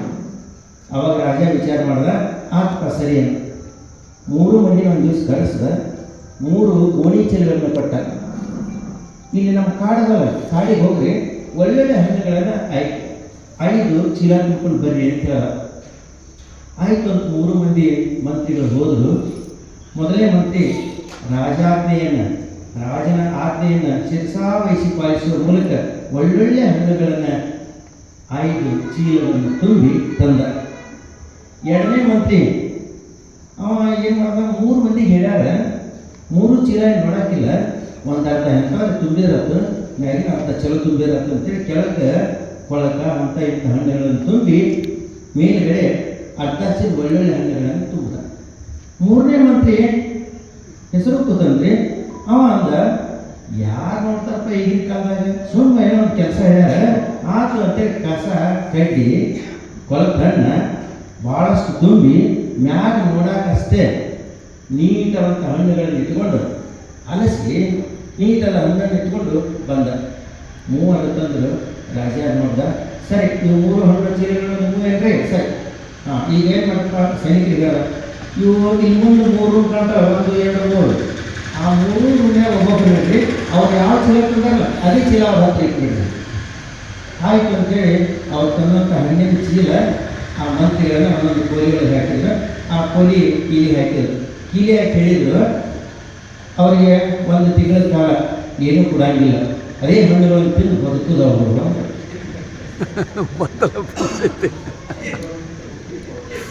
1 ತಿಂಗಳು ಆದ ನಂತರ ರಾಜ ಹೋದ. ಮೊದಲೇ ಮಂತ್ರಿ ಭೇಟಿಯಾದ ಮೊದಲೇ ಮಂತ್ರಿ ಶ್ರದ್ಧೆ ಭಕ್ತಿ ಪ್ರಾಮಾಣಿಕತೆಯಿಂದ ರಾಜಾಜ್ಞೆಯನ್ನು ಪಾಲಿಸಿದ್ದ, ಒಳ್ಳೊಳ್ಳೆ ಹಣ್ಣುಗಳನ್ನು ತಂದಿದ್ದ, ಆ ಸುಂದರವಾದಂಥ ಹಣ್ಣುಗಳನ್ನು ತಿಂದು ಲಕ್ಕ ಲಕ್ಕ ಲಕ್ಕ ಅಂತಿದ್ದ. ರಾಜನಿಗೆ ಶರಣಾರ್ಥಿಯಾದ. ರಾಜ ಎರಡನೇ ಮಂತ್ರಿ ಹತ್ರವಾದ. ಅವು ಮ್ಯಾಗಿನ ಅರ್ಧ ಚೀಲ ಒಳ್ಳೆ ಹಣ್ಣಿದ್ದು ಅವು ತಿಂತಾಕತ್ತಿಂದ ಮುಂದೆ ಹಣ್ಣು ಖಾಲಿ ಆದವು. ಅದಕ್ಕೆ ಒಳಗೆ ಹಣ್ಣಿದ್ದು ಹಸಿ ತಾಳಕ್ಕೆ ಅದೇ ಹಣ್ಣು ತಿಂದ ರೋಗಿಸ್ತಾಗಿ ಮಲಗಿದ್ದ. ಮೂರನೇ ಮಂತ್ರಿ ಹತ್ರ ಹೋದ ಹೊರನಾಗ ಅವ ಪಾಲಿಸಿ ಮೂವೇರ ಮುಂದಿನ ಗೊತ್ತೈತಿ ನಿಮಗೆ. ಮ್ಯಾಗಿನ ಪಾಲಿಸಿ ಮಾಡಿ ಚಲೋ ಚಲೋ ಹಣ್ಣು ಹಾಕಿದ್ದ, ಕೆಳಗೆ ಕೊಳಗೆ ಹಣ್ಣಿದ್ದು, ಅದು ಕೆಳಗ್ರೆ ಹುಲ್ಲು ಕಡ್ಡಿ ಇತ್ತು. ಅವಾಗ ಮ್ಯಾಗಿನ ಹಣ್ಣು ತಿಂದ ಮುಗಿದು ಮುಂದೆ ಏನು ಮಾಡ್ತಾನೆ, ಬದುಕಬೇಕಲ್ಲ, ಹಣ್ಣ ಇಲ್ಲ. ಅವ ಉಪವಾಸ ಹಸುನಿಗಿರ್ತಾನೆ. ಇಲ್ಲಿ ಮೂರೂ ಚಿತ್ರಗಳನ್ನು ನೋಡಿದಾಗ ತಮಗೆ ಅನಿಸ್ತದ, ನಾವು ಯಾವ ಸಂಸ್ಕೃತಿಯಲ್ಲಿ ಬದುಕ್ತೇವೋ ಅದನ್ನು ನಾವು ಅನುಭವಿಸ್ತೇವೆ. ಇವತ್ತು ಪರಿಸ್ಥಿತಿ ಎಷ್ಟು ಕಷ್ಟದ, ಇವತ್ತಿನ ದಿನಮಾನಗಳನ್ನು ಗಮನಿಸಿದಾಗ ಎಷ್ಟು ಕಷ್ಟದ, ನಾವು ಒಳ್ಳೆ ಸ್ವೀಕರಿಸಲೇಬೇಕಾದಂಥ ಸ್ಥಿತಿಯೊಳಗೆ ನಾವು ನೀವೆಲ್ಲರೂ ಅದೇ. ಸನ್ಮಾನ್ಯ, ಈ ಸಂಸ್ಕೃತಿ ಅನ್ನೋದೇನದಲ್ಲ, ಇದು ನನಗನ್ಸಿದ ಮಟ್ಟಿಗೆ ನಾವು ಗೊತ್ತಾಗ ಅಂತಿತ್ತು ಹೇಳ್ರಿ, ಅವಾಗ ಕಾಲ ಭಾಳ ಚಲೋ ಇತ್ತು, ಜನರು ಭಾಳ ಚಲೋ ಇದ್ರು, ಒಳ್ಳೆ ಸಂಸ್ಕೃತಿ ಇತ್ತು, ಒಳ್ಳೆ ಸಂಸ್ಕಾರ ಇತ್ತು. ಇವತ್ತೆಲ್ಲ ಕಾಲ ಕೆಟ್ಟೈತ್ರಿ, ಸಂಸ್ಕೃತಿ ಸರಿ ಇಲ್ಲ. ಯಾಕೆ ಸರಿ ಇಲ್ಲ ಆಲೋಚನೆ ಮಾಡಿ. ಸಂಸ್ಕೃತಿ ಯಾಕೆ ಸರಿ ಇಲ್ಲ? ಆಗಿನ ಜನ ನಾನು ಈ ನಿಸರ್ಗದ ಒಂದು ಭಾಗ, ಈ ನಿಸರ್ಗದೊಳಗಿದ್ದು ನಿಸರ್ಗದೊಂದಿಗೆ ಹೊಂದಾಣಿಕೆ ಮಾಡಿಕೊಂಡು ಬದುಕಬೇಕು ಅನ್ನೋದು ತಿಳ್ಕೊಂಡು ನಿಸರ್ಗದೊಂದಿಗೆ ಬದುಕ್ತಿದ್ರೆ, ಹೀಗಾಗಿ ಸುಖವಾಗಿ ನೆಮ್ಮದಿಯಿಂದ ಇದ್ರು. ಇವತ್ತು ನಾವೇನು ಮಾಡಕತ್ತೇವೆ ಅಂದ್ರೆ, ಯಾವುದು ನಮ್ಮನ್ನು ರಕ್ಷಣೆ ಮಾಡಕತ್ತೈತೆ ಆ ನಿಸರ್ಗದ ವಿರುದ್ಧವಾಗಿ ನಮ್ಮ ಚಟುವಟಿಕೆಗಳನ್ನು ಆರಂಭ ಮಾಡಬೇಕು. ಹೀಗಾಗಿ ನಾವು ಅನೇಕ ತೊಂದರೆಗಳನ್ನು ಎದುರಿಸಬೇಕಿದೆ. ಸಂಸ್ಕೃತಿ ಅನ್ನೋದು ನೋಡ್ರಿ, ಇದನ್ನು ನಮ್ಮ ಇದ್ರೊಳಗೆ ಹೇಳ್ಬೇಕಂದ್ರೆ, ಅದಕ್ಕೆ ಒಂದು ಉದಾಹರಣೆ ಕೊಡ್ಬೇಕಂದ್ರೆ, ಈಗ ಇದನ್ನೆಲ್ಲ ನೋಡಿದ್ರೆ ನಾವು ಶರಣ ಸಂಸ್ಕೃತಿಗೆ ಮೊರೆ ಹೋಗಲೇಬೇಕು, ಒಳ್ಳೆಯ ಸಂಸ್ಕೃತಿಯನ್ನು ರೂಢಿಸ್ಕೊಳ್ಬೇಕು. ಶರಣ ಸಂಸ್ಕೃತಿ ಹೆಂಗಿರ್ತದೆ ಅನ್ನೋದಕ್ಕೊಂದು ಸಣ್ಣ ಉದಾಹರಣೆ ಅಂದ್ರೆ, ಒಂದು ಮೇಕೆ ಅದ, ಅದಕ್ಕೆ ಬಾಯಾರಿಕೆ ಆಗೈತಿ, ನೀರು ಬೇಕಾಗ್ಯದ, ಆ ಕಡೆ ಈ ಕಡೆ ಹುಡುಕ್ತದ, ಎಲ್ಲಿ ನೀರು ಸಿಗಂಗಿಲ್ಲ, ಹಳ್ಳ ನೋಡ್ತೈತಿ, ಹಳ್ಳದಾಗ ನೀರು ಆಗಂಗಿಲ್ಲ, ಅಯ್ಯೋ ಹೆಂಗೆ ಅಂಥೇಳಿ ದೇವರಲ್ಲಿ ಪ್ರಾರ್ಥನೆ ಮಾಡ್ತೈತಿ.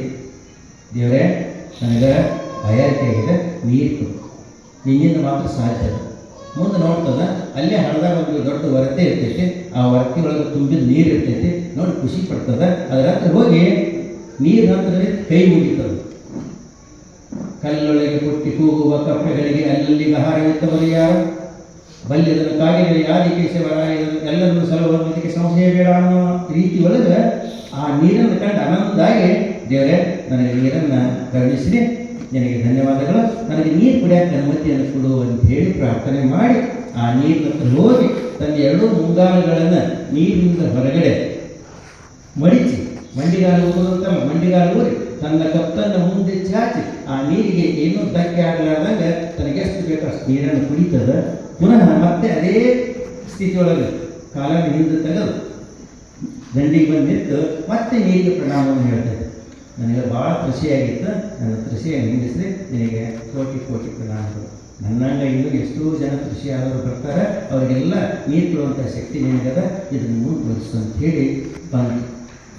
ಇದು ಶರಣ ಸಂಸ್ಕೃತಿ. ಇನ್ನು ನಮ್ಮ ಸಂಸ್ಕೃತಿ ಹೆಂಗಾಗಿತ್ತು ಅಂದ್ರೆ, ಇನ್ನೊಂದು ಪ್ರಾಣಿಗಳು ಬಾಯಾರಿಕೆ ಆಗಿತ್ತು, ಅದು ನೀರು ಕುಡಿಯೋಕೆ ಹೋತು, ಆ ಕಡೆ ಈ ಕಡೆ ಹುಡುಕ್ತು, ಹಳ್ಳಕ್ಕೂ ಹೋತು, ಹಳ್ಳದಾಗ ನೀರು ಕಾಣಲಿಲ್ಲ ಅಂದ್ಕೊಳ್ಳಿ ಅದು ಸುರು ಹಿಡಿಯಿತು. ಏನು ಬೈಯೋದು, ಬೈಬತ್ ಗೊತ್ತವು, ಅಷ್ಟೊತ್ತಿಗೆ ಅದಕ್ಕೂ ನೀರು ಕಾಣಿಸ್ತು, ಅದೇ ವರ್ತಿಗೆ ಮುಂದೆ ಹೋತು. ಆ ವರ್ತಿಗೆ ಹೋಗಿ ನೀರು, ಇದು ಹೆಂಗೆ ಪ್ರಾಣಿ ನೀರು ಕುಡಿದಿತ್ತು, ಇದೇ ಹೆಂಗೆ ಕುಡಿತೈತೆ ಅಂದರೆ, ದಡದಡನೆ ಹೋತು, ಬಡಬಡನೆ ತನ್ನ ಮುಂದಿನ ಎರಡು ಕಾಲುಗಳನ್ನು ನೀರಾಗಿ ಇಟ್ಟು ನೀರು ರಾಡಿ ಮಾಡಿ ರಾಡಿ ನೀರನ್ನು ಕುಡಿಯಿತು. ಬರುವಾಗ ಧನ್ಯವಾದ ಹೇಳ್ಬೇಕಲ್ಲ. ಪುನಃ ಹಿಂದಿನ ಎರಡು ಕಾಲನ್ನು ತಂದು ಆ ನೀರಾಗಿಟ್ಟು ಕಚನೆ ತುಳಿತು, ಮುಂದೆ ಮಾಡಬೇಕಾದ್ರೆ ಒಂದು ಎರಡು ಮಾಡಿ ಮನೆಗೆ ಬಂತು. ಇದು ನಮ್ಮ ಸಂಸ್ಕೃತಿ. ಆಯ್ಕೆ ಯಾರಿಗೆ ಬಿಟ್ಟಿದ್ದು? ನಮಗೆ ಬಿಟ್ಟಿದ್ದು. ಶರಣ ಸಂಸ್ಕೃತಿಯನ್ನು ಆಯ್ಕೆ ಮಾಡಬೇಕು, ಏನ ನಮ್ಮ ಸಂಸ್ಕೃತಿಯನ್ನು ಮುಂದುವರಿಸಬೇಕು ಅನ್ನೋದ್ರ ಬಗ್ಗೆ ನಾವು ಏನು ಮಾಡಬೇಕು? ಅಂದರೆ ಶರಣ ಸಂಸ್ಕೃತಿ ನೆನಪಾಗ್ತದೆ. ಅವರಲ್ಲಿ ದಯಾಗುಣ ಇತ್ತು. ದಯಾಗುಣ ಇರೋದ್ರಿಂದ ಈ ಸಂಸ್ಕೃತಿ ಬೆಳೀಲಿಕ್ಕೆ ಸಾಧ್ಯ ಇದೆ. ತನ್ನಂತೆ ಸರ್ವರ ಜೀವ ಮನ್ನಿಸಿ ಮೋಕನಾದ ಮೇಲೆ ಇನ್ನೇನೇನೋ, ತನ್ನಂತೆ ಸರ್ವರ ಜೀವ ಮನ್ನಿಸಿ ಮೋಕನಾದ ಮೇಲೆ ಇನ್ನೇನೇನೋ. ನನ್ನಂಗೆ ಅವರು, ಅವರಂಗೆ ನಾನು ಯಾರು ತಿಳ್ಕೊತಾರೆ ಅವರು ಪ್ರಾಣಿ ದಯೆಯನ್ನು ತೋರ್ಲಿಕ್ಕೆ ಸಾಧ್ಯ. ಬಸವಾದಿ ಶಿವಶರಣರು ಪ್ರಾಣಿ ದಯೆಯನ್ನು ತೋರಿದರು. ದಯವಿಲ್ಲದ ಧರ್ಮ ತಾವು ದಯ, ದಯಬೇಕು ಸಕಲ ಪ್ರಾಣಿಗಳೆಲ್ಲರಲ್ಲಿ, ದಯವೇ ಧರ್ಮದ ಮೂಲವಯ್ಯ. ಸಿನಿಮಾದ ಮುಂದಿಟ್ಟು ಒಕ್ಕುದ ಹಾರೈಸಿ ಮಿಕ್ಕುದ ಕೈಗೊಂಡು ನೋಡ್ರಿ, ನಿಮ್ಗೆ ಎಷ್ಟು ಬೇಕೋ ಅಷ್ಟು ಊಟ ಮಾಡಿ, ಉಳಿದಿದ್ದು ದಾಸೋಹ ಮಾಡಿ, ಅಥವಾ ದಾಸೋಹ ಮಾಡಿ ಉಳಿದಿದ್ದನ್ನು ಊಟ ಮಾಡಿ. ಇಷ್ಟಾಗಿ ಬೇನೆ ಬಂದರೆ ಬರಲು, ವ್ಯಾಧಿ ಬಂದರೆ ನರಳು, ಸಾವು ಬಂದರೆ ಸಾಯಿ. ಅದಕ್ಕೆ ಆ ದೇವರ ನಂಬಿಕೆ ನೋಡಿ ಎಷ್ಟು ಅಂದ್ರೆ ದೇವರಿಗೆ ಸವಾಲು ಹಾಕುವಂಥ ಶಕ್ತಿ ಬರಬೇಕಾಗಿದ್ರೆ ಎರಡೇನು ಬರ್ತೈತೆ ನಂಗಾದ್ರೆ ನಾವು ಮಾಡುವಂಥ ಸತ್ಯ ಸಿದ್ಧ ಕಾಯಕದಿಂದ ಬರ್ತೈತಿ. ಅಂತಹ ಕಾಯಕವನ್ನು ನಾವು ನೀವೆಲ್ಲರೂ ನಿತ್ಯ ಜೀವನದೊಳಗೆ ಮಾಡಲಿಕ್ಕೆ ಬಯಸೋಣ.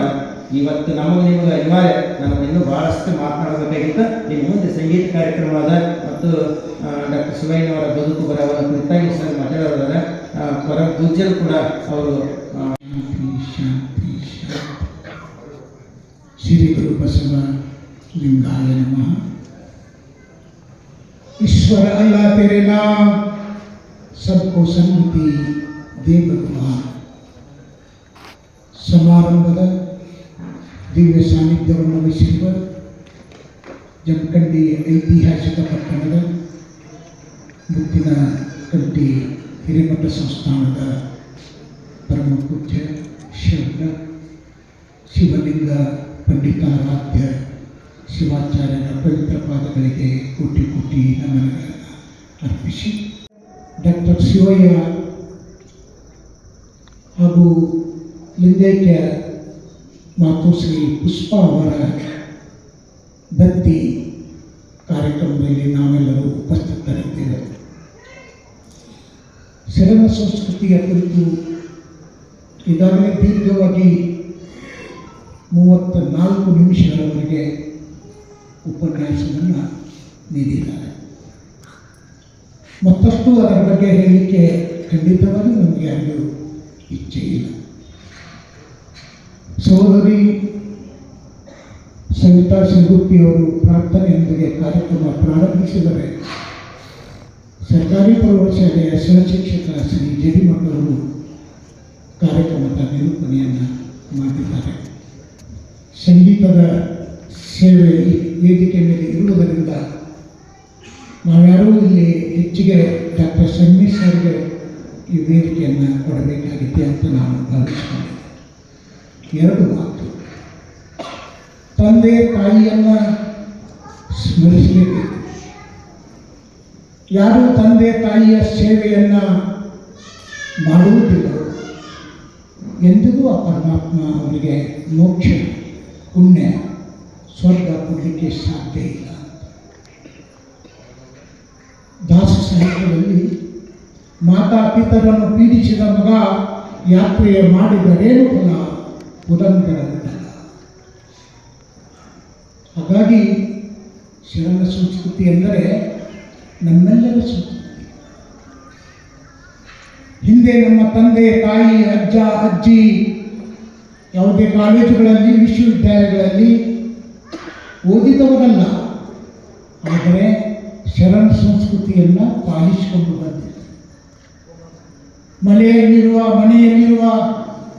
ಹಾಡು ಹೈನುಗಾರಿಕೆ ಇದ್ದರೆ ಪಕ್ಕದ ಮನೆಯವರಿಗೆ ಕೊಟ್ಟು ಊಟ ಮಾಡ್ತಿದ್ದ. ನಾಗರ ಪಂಚಮಿ ಬಂದರೆ ಏನೇನು ನಾಗರ ಪಂಚಮಿಗೆ ಮಾಡ್ತಾರೆ, ಯಾರು ಮಾಡದೇ ಇರುವ ಧರ್ಮದ ಮನೆಗಳಿವೆ ಅಲ್ಲಿ ತಾಟು ಕೊಟ್ಟು ಹಂಚಿ ತಿಂತಿದ್ದರು. ಅವರು ಕೊಟ್ಟಿರುವಂಥ ತಾಟ ಹಾಗೆ ಕೊಡಬಾರ್ದು ಅಂತ ಹೇಳಿ ಅವರು ಸಹ ಆ ತಾಟ ನಾಡಿನಲ್ಲಿ ದವಸ ಧಾನ್ಯಗಳನ್ನು ಹಣ್ಣು ಹಂಪಲುಗಳನ್ನು ಕೊಟ್ಟು ಶರಣ ಸಂಸ್ಕೃತಿಯನ್ನು ಉಳಿಸಿಕೊಂಡು ಬಂದಿತ್ತು. ಹೀಗಾಗಿ ಬಹಳಷ್ಟು ಕಡೆ ಶರಣ ಸಂಸ್ಕೃತಿಯನ್ನು ಓದ್ತೀವಿ, ನಾವು ಶರಣ ಸಂಸ್ಕೃತಿಯನ್ನು ಅಧ್ಯಯನ ಮಾಡಿದ್ದೀವಿ, ವಚನಗಳನ್ನು ತಿಳಿದುಕೊಂಡಿದ್ದೀವಿ. ಬಸವಾದಿ ಶರಣರು ಯಾರ್ಯಾರು 12ನೇ ಶತಮಾನದಲ್ಲಿ ಶರಣರ ಕಾಯಕ ಏನಿತ್ತು ಇತ್ಯಾದಿಗಳನ್ನು ವಚನಗಳ ಮೂಲಕ ಮಾರ್ಮಿಕವಾಗಿ ಏನೆಲ್ಲ ವಿಷಯಗಳನ್ನು ತಿಳಿಸಿದರೂ ವಿದ್ಯಾವಂತರಾದವರು ನಾವು ನಮ್ಮ ತಂದೆ ತಾಯಿಯನ್ನೇ ಗ್ರಾಮದಲ್ಲಿ ಬಿಟ್ಟು ಪಟ್ಟಣದಲ್ಲಿ ಮನೆ ಮಾಡಿ ತಿಂಗಳಿಗೊಮ್ಮೆ ತಾಯಿಗೆ ಹೋಗಿ ಭೇಟಿ ಮಾಡ್ತಕ್ಕಂಥ ಸಂಸ್ಕೃತಿ ಬೆಳೀತಾ ಇದೆಯಲ್ಲ, ಇದು ಖಂಡಿತವಾಗಿಯೂ ಬಹಳ ದುರಂತದ ಕೆಲಸ ನಡೆದಿದೆ ಅಂತ ನಾನು ಭಾವಿಸಿಕೊಂಡಿದ್ದೇನೆ. ದೊಡ್ಡ ಪಟ್ಟಣಗಳಲ್ಲಿ ದೊಡ್ಡ ದೊಡ್ಡ ಮನೆಗಳಲ್ಲಿ ಮನೆಯ ದ್ವಾರದ ಮುಂದೆ ಪೂಜ್ಯರು ಮಠಗಳಲ್ಲಿ ಅಯ್ಯ ಬನ್ನಿರಿ ಅಂತ ಬೋರ್ಡ್ಗಳನ್ನು ಹಾಕಿದರೆ ಶ್ರೀಮಂತರು ಒಳಗೆ ನಾಯಿಗಳಿವೆ ಎಚ್ಚರಿಕೆ ಅಂತ ಬೋರ್ಡ್ ಹಾಕಿದ್ದಾರೆ. ನಾಯಿಯ ಸಂಸ್ಕೃತಿ ಪ್ರಾರಂಭ ಆಗಿದೆ. ಶ್ರೀಮಂತರು ವಾಕಿಂಗ್ ಮಾಡ್ತಾರೆ ಬೆಳಗಿನ ಜಾವದಲ್ಲಿ, ಡಾಕ್ಟರ್ ಹೇಳಿದ್ದಾರೆ ಮಾಡ್ತಾರೆ, ತೊಂದರೆ ಇಲ್ಲ. ಆದರೆ ಕೈಯಲ್ಲೊಂದು ನಾಯಿಯನ್ನು ಹಿಡ್ಕೊಂಡು ಆ ಕಡೆಗೆ ಈ ಕಡೆ ಕೂಡ ಅದಕ್ಕೆ ಶರಣರು, ಸಂತರು, ತಪಸ್ಸುಗಳು, ಯತಿಗಳು, ಪೂಜ್ಯರು, ಮೌಲ್ಯಗಳು ಹೇಳ್ತಾರೆ, ನಿನಗೆ ನಿನ್ನ ತಂದೆ ತಾಯಿಯ ಸೇವೆ ಮಾಡುವ ಸುದೈವ ನಿನ್ನ ಹಣೆಬರದಲ್ಲಿ ಇಲ್ಲ, ನಾಯಿ ಕೊಟ್ಟಿದ್ದೇನೆ ಪಾಲನೆ ಮಾಡು. ನೀನು ಮಾಡಿದ್ದು ನೀವು ಉಣ್ಣದೆ ಯಾರುಣ್ಣವರು, ನೀನು ಮಾಡಿದ್ದು ನೀವು ಉಣ್ಣದೆ ನಿಮ್ಮಪ್ಪ ಉಣ್ಣವನೇ ಸರ್ವಜ್ಞ. ಅದಕ್ಕಾಗಿಯೇ ರುಮಾಲ ಸುತ್ತುಕೊಂಡವರು, ಟಪ್ಪಿಗೆ ಹಾಕಿಕೊಂಡವರು, 12 ಮೊಳ ಸೀರೆಯನ್ನು ಹುಟ್ಟಿಕೊಂಡವರು 100 ವರ್ಷ ಬದುಕಿದರೆ ತಲೆಯ ಮೇಲೆ ಟಪ್ಪಿಗೆ ಇಲ್ಲದ ನಾವುಗಳು, 12 ಮೊಳ ಸೀರೆ ಇಲ್ಲದ ನಮ್ಮ ಅಕ್ಕ ತಂಗಿಯವರು 70 ವರ್ಷ ದಾಟುವುದು ಕಷ್ಟವಾಯಿತಲ್ಲ. ಕಾರಣ ಶರಣ ಸಂಸ್ಕೃತಿಯನ್ನು ಮರೆತು ಬಿಟ್ಟಿದೆ. ಹೀಗಾಗಿ ಇಂದಿನ ಕಾಲಕ್ಕೆ ಧರ್ಮ ಉಳಿಬೇಕು, ನೀತಿ ಉಳಿಬೇಕು, ಮನುಷ್ಯತ್ವ ಉಳಿಬೇಕು. ಕಾಲಲ್ಲಿ ನೀವು ನಟ್ಟರೆ ಕಣ್ಣಲ್ಲೇಕೆ ನೀರು?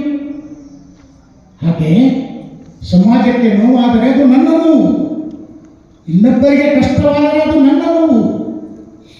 ಅದಕ್ಕಾಗಿ ಬಸವಾದಿ ಶರಣರು ಹೇಳುತ್ತಾರೆ, ಪುಣ್ಯ ಪಡೆಯಬೇಕಾದರೆ, ಸ್ವರ್ಗಕ್ಕೆ ಹೋಗಬೇಕಾದರೆ, ಜನ್ನಾತ್ ಪಡೆಯಬೇಕಾದರೆ ಏನು ಮಾಡಬೇಕು? ನೀನೊಂದು ತುತ್ತವನ್ನು ಉಣ್ಣುವುದಾದರೆ ಮನೆಯಲ್ಲಿರುವ ಹಿರಿಯರನ್ನು ವಿಚಾರಿಸಿ, ನೀನೊಂದು ತುತ್ತ ಅನ್ನವನ್ನು ಉಣ್ಣುವುದಾದರೆ ನಿನ್ನ ಹೆಂಡತಿ ಮಕ್ಕಳನ್ನು ವಿಚಾರಿಸು, ನೀನೊಂದು ತುತ್ತ ಅನ್ನವನ್ನು ಉಣ್ಣುವುದಾದರೆ ನೆರೆ ಮನೆಯವರನ್ನು ವಿಚಾರಿಸು, ನೀನೊಂದು ತುತ್ತ ಅನ್ನವನ್ನು ಉಣ್ಣುವುದಾದರೆ ಪಶು ಪ್ರಾಣಿಗಳನ್ನು ವಿಚಾರಿಸು, ಆಮೇಲೆ ನೀನೊಂದು ತುತ್ತ ಅನ್ನವನ್ನು ಉಣ್ಣು. ಅದೇ ಸ್ವರ್ಗ, ಅದೇ ಮೋಕ್ಷ, ಅದೇ ಪುಣ್ಯ. ಪುಣ್ಯವೆಂದರೆ ಬಹು ದೂರದ ಹೋಗಿ ತಲೆಯ ಮೇಲಿರುವ ಕೂದಲುಗಳನ್ನು ಕತ್ತರಿಸಿಕೊಂಡು ಬರುವುದಲ್ಲ. ಪುಣ್ಯ ಪಡೆಯುವುದಕ್ಕೆ ಯಾವುದೇ ಒಂದು ದೂರದ ಊರಿಗೆ ಹೋಗಿ ಮಖದ ಮೇಲೆ ಬಹಳಷ್ಟು ಕೂದಲುಗಳನ್ನು ಬಿಟ್ಟುಕೊಂಡು ಬರುವುದಲ್ಲ. ಈ ಕೂದಲು ಬಿಡುವ ಸಂಸ್ಕೃತಿ ದೇವರಿಗೆ ಅಪಮಾನ ಮಾಡುವ ಸಂಸ್ಕೃತಿ. ತಾನಾಗಿ ಬರುವ ಈ ಕೂದಲುಗಳನ್ನು ದೇವರಿಗೆ ಕೊಡ್ತಾ ಇದ್ದೇವೆ. ಈ ಜಗತ್ತಿನ 700 ಕೋಟಿ ಜನರಲ್ಲಿ, ಈ ದೇಶದ 140 ಕೋಟಿ ಜನರಲ್ಲಿ ನಾನು ದೇವರಿಗಾಗಿ ಕುತ್ತಿಗೆಯನ್ನು ಕೊಡುತ್ತಿದ್ದೇನೆ ಅಂತ ಒಬ್ಬನೂ ಇಲ್ಲ. ತಾವಾಗಿ ಬರುವ ಕೂದಲುಗಳನ್ನು ದೇವರಿಗೆ ಹೆಸರಿನಿಂದ ಹೇಳಿ ದೇವರನ್ನೂ ಅಪಮಾನ ಮಾಡುವುದರಲ್ಲಿ ನಾವು ಹಿಂದಿರುತ್ತೇವಿಲ್ಲ. ಆ ಕಾರಣಕ್ಕಾಗಿ ನಾವು 25 ವರ್ಷಗಳಿಂದ ಬಹಳ ಪ್ರೀತಿ ಮಮತೆಯಿಂದ ಕಂಡವರು. ನಾನು ಜಮಖಂಡಿಯಲ್ಲಿ 3 ವರ್ಷ ಬಸವ ಸಂಸ್ಕೃತಿಯನ್ನು ಮಾಡಿದರೆ ಅದರ ಎಲ್ಲ ಜವಾಬ್ದಾರಿಯನ್ನು ಮಾನ್ಯ ಶಾಸಕರು ಕೊಟ್ಟಿದ್ದರು ಅನ್ನೋದನ್ನು ಈ ಸಂದರ್ಭದಲ್ಲಿ ನೆನಪಿಸಿಕೊಳ್ಳಬೇಕಾಗ್ತದೆ. ನಾವು ತಂದೆ ತಾಯಿಯ ಸಂಸ್ಕೃತಿಯನ್ನು ನಮ್ಮ ಮನೆಯಲ್ಲಿ ಇಡಬೇಕು. ನಮ್ಮ ಹೆಂಡತಿಗೆ ಹೇಳಬೇಕು, ತಾಯಿಗೆ ಒಂದು ಬಾರಿ ಫೋನ್ ಮಾಡು, ಇಲ್ಲಾಂದರೆ ನಮ್ಮಿಂದ ಅಗಲಿದ್ದರೆ ಅವರ ಫೋಟೋವನ್ನು ಜಗಲಿ ಮೇಲೆ ಇಟ್ಟು ಅವಳೇ ನಿಜವಾದ ದೇವರು ಅನ್ನೋದನ್ನು ಕುಟುಂಬದ ಸದಸ್ಯರಿಗೆ ಹೇಳಿಕೊಂಡು ನಾವು ಬದುಕಬೇಕಾಗಿದೆ. ಇವತ್ತಿನ ಹೆಣ್ಮಕ್ಕಳು ತಾವು ತಮ್ಮ ತಂದೆ ತಾಯಿಯನ್ನೇ ದೇವರಂತ ಕಾಣ್ತಾರೆ, ಆದರೆ ಅತ್ತಿ ಮಾವರನ್ನು ದೇವರಂತೆ ಕಾಣುವಲ್ಲಿ ಎಲ್ಲೋ ಒಂದು ಕಡೆಗೆ ವಿಫಲರಾಗಿದ್ದಾರೆ. ಅದನ್ನೆಲ್ಲ ಸಂಸ್ಕೃತಿಯನ್ನು ನಾವೆಲ್ಲರೂ ಸರಿ ಮಾಡಿಕೊಳ್ಳೋಣ ಅನ್ನುವಂಥ ಮಾತನ್ನು ಈ ಸಂದರ್ಭದಲ್ಲಿ ಹೇಳಿ, ಶ್ರೀ ಶೆಡ್ಡಿಗೇರಿ ಸಾಹೇಬರು ಮತ್ತು ಸಂತೋಷ್ ತಳಕೇರಿ ಅವರು ಈ ಅಪ್ಪನವರ ಒಂದು ದತ್ತಿಕರ ಕಾರ್ಯಕ್ರಮ ಇದೆ ಅಂತ ಗೊತ್ತಾದ ಮೇಲೆ ನೀವು ಬರಬೇಕ್ರಿ ಅಂದ ಮೇಲೆ ನಾನು ಬಹಳ ಸಂತೋಷದಿಂದ ಈ ಕಾರ್ಯಕ್ರಮದಲ್ಲಿ ಭಾಗವಹಿಸಿದ್ದೇನೆ. ಅದು ಪರಮ ಪೂಜ್ಯರ ಸನ್ನಿಧಿಯಲ್ಲಿ ನಡೀತಕ್ಕಂಥ ಈ ಪವಿತ್ರವಾದ ಕಾರ್ಯಕ್ರಮ ದತ್ತಿನಿಧಿ ಕಾರ್ಯಕ್ರಮದಲ್ಲಿ 3 ತಲೆಮಾರುಗಳನ್ನು ನಾವು ಇವತ್ತಿಲ್ಲಿ ಆ ಪುಣ್ಯ ಪುರುಷರನ್ನು ಸ್ಮರಿಸಿಕೊಳ್ತಕ್ಕಂಥ ಒಂದು ಯೋಗ ಅದು ನನ್ನ ಭಾಗ್ಯ ಅಂತ ತಿಳ್ಕೊಂಡು ಭಾವಿಸಿಕೊಂಡಿದ್ದೇನೆ. ಇಲ್ಲಿ ಮೊಟ್ಟ ಮೊದಲು ಸನ್ಮಾನ್ಯ ಶ್ರೀ ಡಾಕ್ಟರ್ ಶಿವಯ್ಯ ವೀರಭದ್ರಯ್ಯ ಗುಡುಗುಂಟಿ ಮಠ ಅವರನ್ನು ಕುರಿತಾಗಿ ಒಂದೆರಡು ಮಾತುಗಳು. ಡಾಕ್ಟರ್ ಶಿವಯ್ಯನವರು 7/4/1933 ರಾಣೆಬೆನ್ನೂರಿನ ಶ್ರೀ ವೀರಭದ್ರಯ್ಯ ಶಂಕರಮ್ಮ ದಂಪತಿಗಳ ಪುಣ್ಯ ಉದರದಲ್ಲಿ ಜನಿಸಿದವರು. ಶ್ರೀ ವೀರಭದ್ರಯ್ಯನವರು ಕಡು ಬಡತನದ ಪರಿಸ್ಥಿತಿ, ಕಡು ಬಡತನವಿದ್ದರೂ ಕೂಡ ಅವರು ಆಗಿನ ಕಾಲಕ್ಕೆ ವಚನ ಗುಮ್ಮಟ, ವಚನ ಪಿತಾಮಹ ಎಂದು ಖ್ಯಾತನಾಮರಾಗಿರ್ತಕ್ಕಂಥ ಡಾಕ್ಟರ್ ಪಗು ಹೊಳಕಟ್ಟಿಯವರ ಮೆಚ್ಚುಗೆಯನ್ನು ಪಡ್ಕೊಂಡಂಥವ್ರು. ಯಾವುದರಲ್ಲಿ ಮೆಚ್ಚುಗೆ ಪಡ್ಕೊಂಡ್ರು ಅಂತಂದ್ರೆ, ಅವರು ಇಂಗ್ಲಿಷ್ ಭಾಷೆಯೊಳಗೆ ಬಹಳ ಎಕ್ಸ್ಟ್ರಾಆರ್ಡಿನರಿ ಲ್ಯಾಂಗ್ವೇಜ್ ಅವರು ಇಂಗ್ಲಿಷ್. ಆಮೇಲೆ ಅಷ್ಟೇ ಪ್ರಭುತ್ವ ಕನ್ನಡ ಭಾಷೆಯಲ್ಲಿ ಇತ್ತು. ಆ ಎರಡೂ ಭಾಷೆಗಳಲ್ಲಿ ಪ್ರಭುತ್ವವನ್ನು ಪಡೆದಂಥ ನಿಷ್ಣಾತರಾಗಿರ್ತಕ್ಕಂಥ ಈ ವೀರಭದ್ರಯ್ಯನವರನ್ನು ಮೆಚ್ಚಿಕೊಂಡು ಅಂದು ಹೊರಡುತ್ತಿರುವಂಥ ಶರಣ ಪತ್ರಿಕೆಯ ಸಂಸ್ಥೆಗೆ ಸಂಪಾದಕರನ್ನಾಗಿ ನೇಮಿಸಿಕೊಂಡು ಅವರ ಭಾಷಾ ಜ್ಞಾನವನ್ನು ಬಹಳಷ್ಟು ಉಪಯೋಗ ಮಾಡಿಕೊಂಡರು. ಆವತ್ತಿನ ಕಾಲಕ್ಕೆ ಅವರು ವೀರಭದ್ರಯ್ಯನವರಿಗೆ ಬಡತನ ಇದ್ದರೂ ಕೂಡ ಮಕ್ಕಳು ಬಹಳ ಇದ್ದರು, 7 ಜನ ಮಕ್ಕಳು. ಆ ಬಹಳ ಭಾರವಾಗಿರ್ತಕ್ಕಂಥ ಕುಟುಂಬವನ್ನು ಬಡತನದೊಳಗೆ ಬಹಳ ಸರಿಸಾಗಿ ಸಂತೃಪ್ತಿಯಿಂದ ಅವರು ನಿಭಾಯಿಸಿದರು. ಬಡತನ ನನಗಿರಲಿ, ಬಹಳ ಮಕ್ಕಳು ಇರಲಿ, ಮ್ಯಾಲ ಗುರುವಿನ ದಯೆ ಇರಲಿ, ಶಿವನೇ ಬಡತನದ ಚಿಂತೆ ನಿನಗಿರಲಿ ಅಂತ ದೈವದ ಬಗೆಗೆ ಬಹಳಷ್ಟು ಶ್ರದ್ಧಾ ಇಟ್ಕೊಂಡಂಥ ಒಂದು ಕುಟುಂಬ ಅವರದು. ವೀರಭದ್ರಯ್ಯನವರಿಗೆ 7 ಜನ ಮಕ್ಕಳು, ಅವರೊಳಗೆ 3 ಜನ ಹೆಣ್ಣು ಮಕ್ಕಳು, 4 ಜನ ಗಂಡು ಮಕ್ಕಳು. ಅದರೊಳಗೆ ಹಿರಿಯರಾಗಿರ್ತಕ್ಕಂಥವರೇ ಡಾಕ್ಟರ್ ಶಿವಯ್ಯನವರು. ಇವತ್ತು ಅವರಿಗೇನೆ ದತ್ತಿ ಈ ಕಾರ್ಯಕ್ರಮ ಎಲ್ಲ ದತ್ತಿ ದಾನಿಗಳಾಗಿ ಶ್ರೀ ಗುಡುಗುಂಟಿಯವರು ದತ್ತಿ ಉಪನ್ಯಾಸ ಇಟ್ಕೊಂಡಿದ್ದಾರೆ. ಅವರ ಸ್ಮರಣೆ ಚಿರಕಾಲ ಉಳಿಬೇಕು ಅನ್ನುವಂಥದ್ದು. ಅಷ್ಟು ತಂದೆಯ ಬಗ್ಗೆ ಅಪಾರ ಗೌರವ, ಪ್ರೀತಿ, ಶ್ರದ್ಧೆ ಇವೆಲ್ಲವುಗಳು ಇರುವುದರಿಂದ ನೋಡ್ರಿ, ಮತ್ತೊಂದು ಮಾತನ್ನು ಹೇಳ್ತಾರೆ. ಈ ಗಂಡು ಮಕ್ಕಳಲ್ಲಿ ಶಿವಯ್ಯನವರೇ ಹಿರಿಯರು. ಇವರು ಪ್ರಾಥಮಿಕ ಶಿಕ್ಷಣ ಬಿಜಾಪುರದಲ್ಲಿ, ಪ್ರೌಢ ಶಿಕ್ಷಣ ರಘುವಿಯಲ್ಲಿ ಪೂರ್ಣಗೊಳಿಸಿದರು.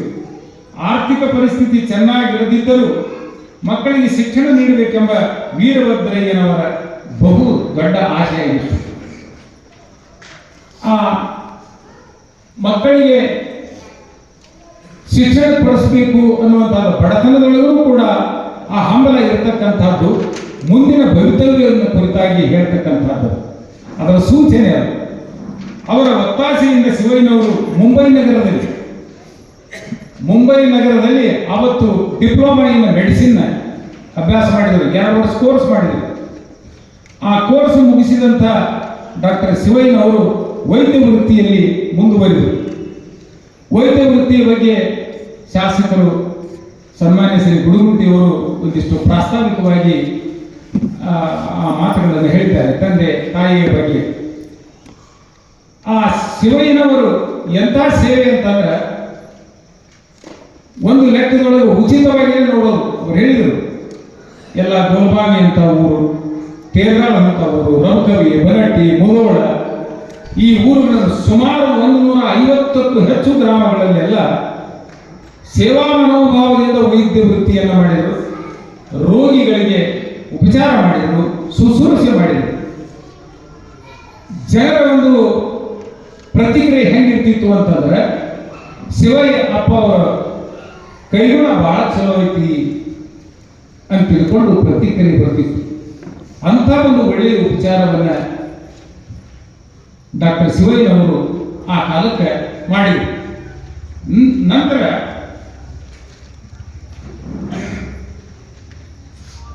ಇವರ ಪತ್ನಿ ಪುಷ್ಪಾದೇವಿಯವರು ಸಹ ಸಂತೃಪ್ತ ಸ್ವಭಾವದವರು.